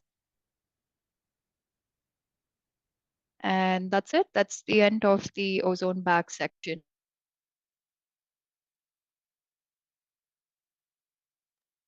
All right, while Okay. people are answering the questions, maybe I'll go through some Q&As. Yeah, Let's sounds see. good. So, da, da, da, da, da, da, da, da. Da, da, do, do, do, do, do, do, do. So does ozone produce THMs is the question. Or TPHMs, I guess the case may be. And I can answer this one. So it does not form THMs, but it does form its own disinfection byproducts that are different. So so no, but there are DBPs that you do need to be worried about with it. I think bromate's one of them, right? Yes. Yeah. Okay. Any other questions? None right now. Okay. Yeah. Any answers to the questions that we have on here? Getting to Okay. the end. Yeah, not seeing anything here. Anyone get the answer? Okay. Yeah, pretty complex questions. Yeah, that's true. Yeah. Okay. I guess I can provide the answers. So for the first one, what are the working principles of an ozone bag system? So ozone oxidizes contaminants, back absorbs it, and biologically degrades them. So that's the working principle of it. And then what are some important design parameters? So of an ozone bag system. So I would say there's ozone to TOC ratio, the ozone dose, empty bed contact time, hydraulic loading rate. So yeah, these are some of the important design parameters. And then name one CCP for the bag system. I guess TOC is a good CCP to monitor and look out for. Okay. Okay, wait, there's another question. So one asks, is the agenda being sent automatically? No, we'll be emailing those out later. And can you get a copy of the presentation? It will be coming, it'll be sent out by ADEQ later as well too. So.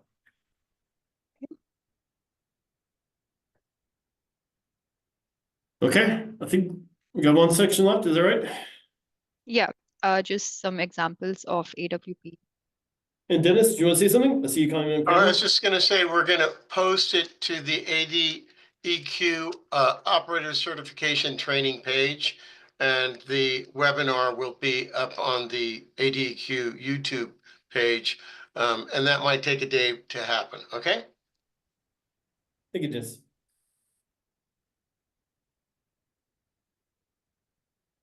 Okay, so this is the last section of today's presentation. Just wanted to give a few examples of advanced water purification.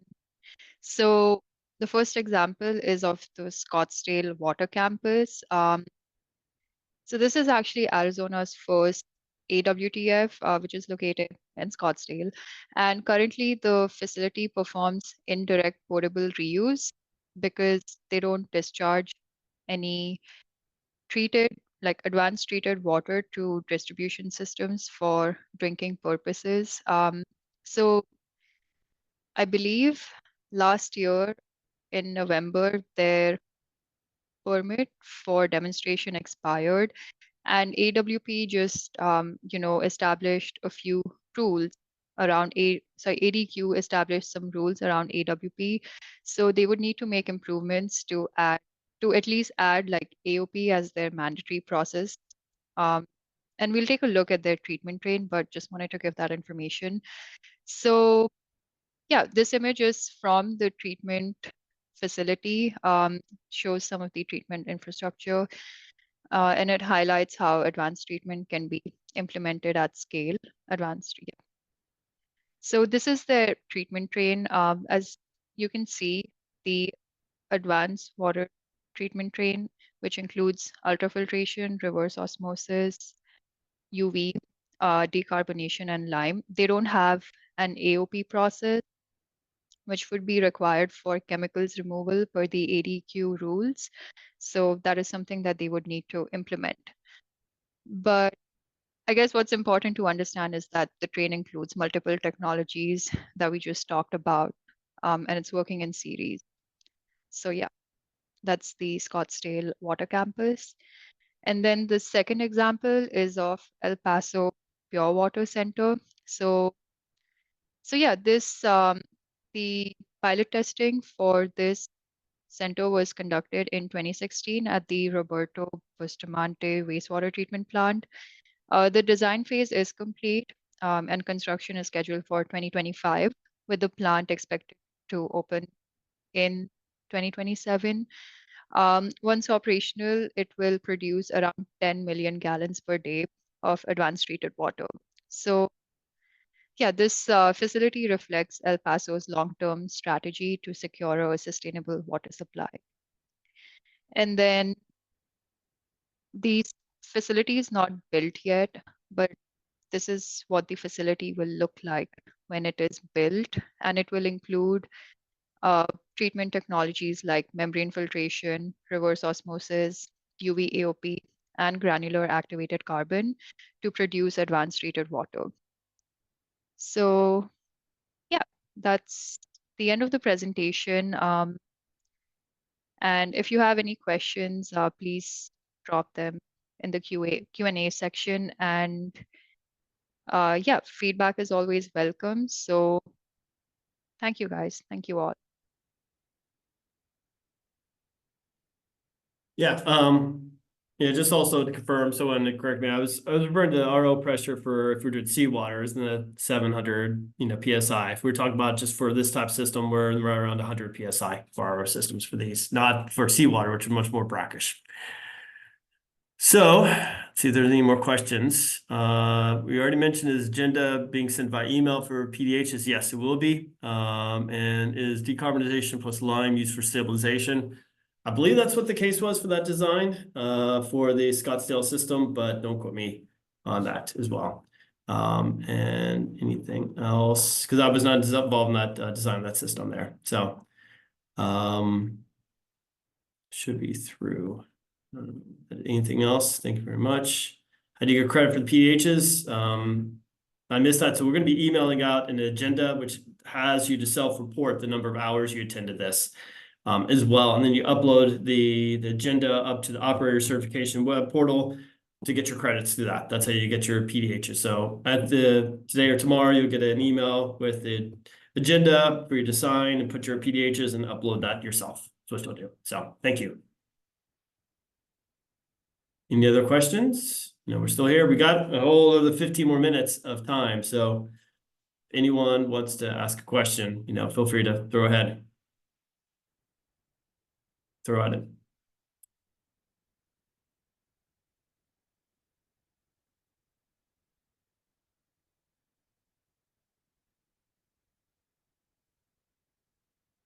I think, do we have any questions here? Thank you. Good job. Thank you. Okay.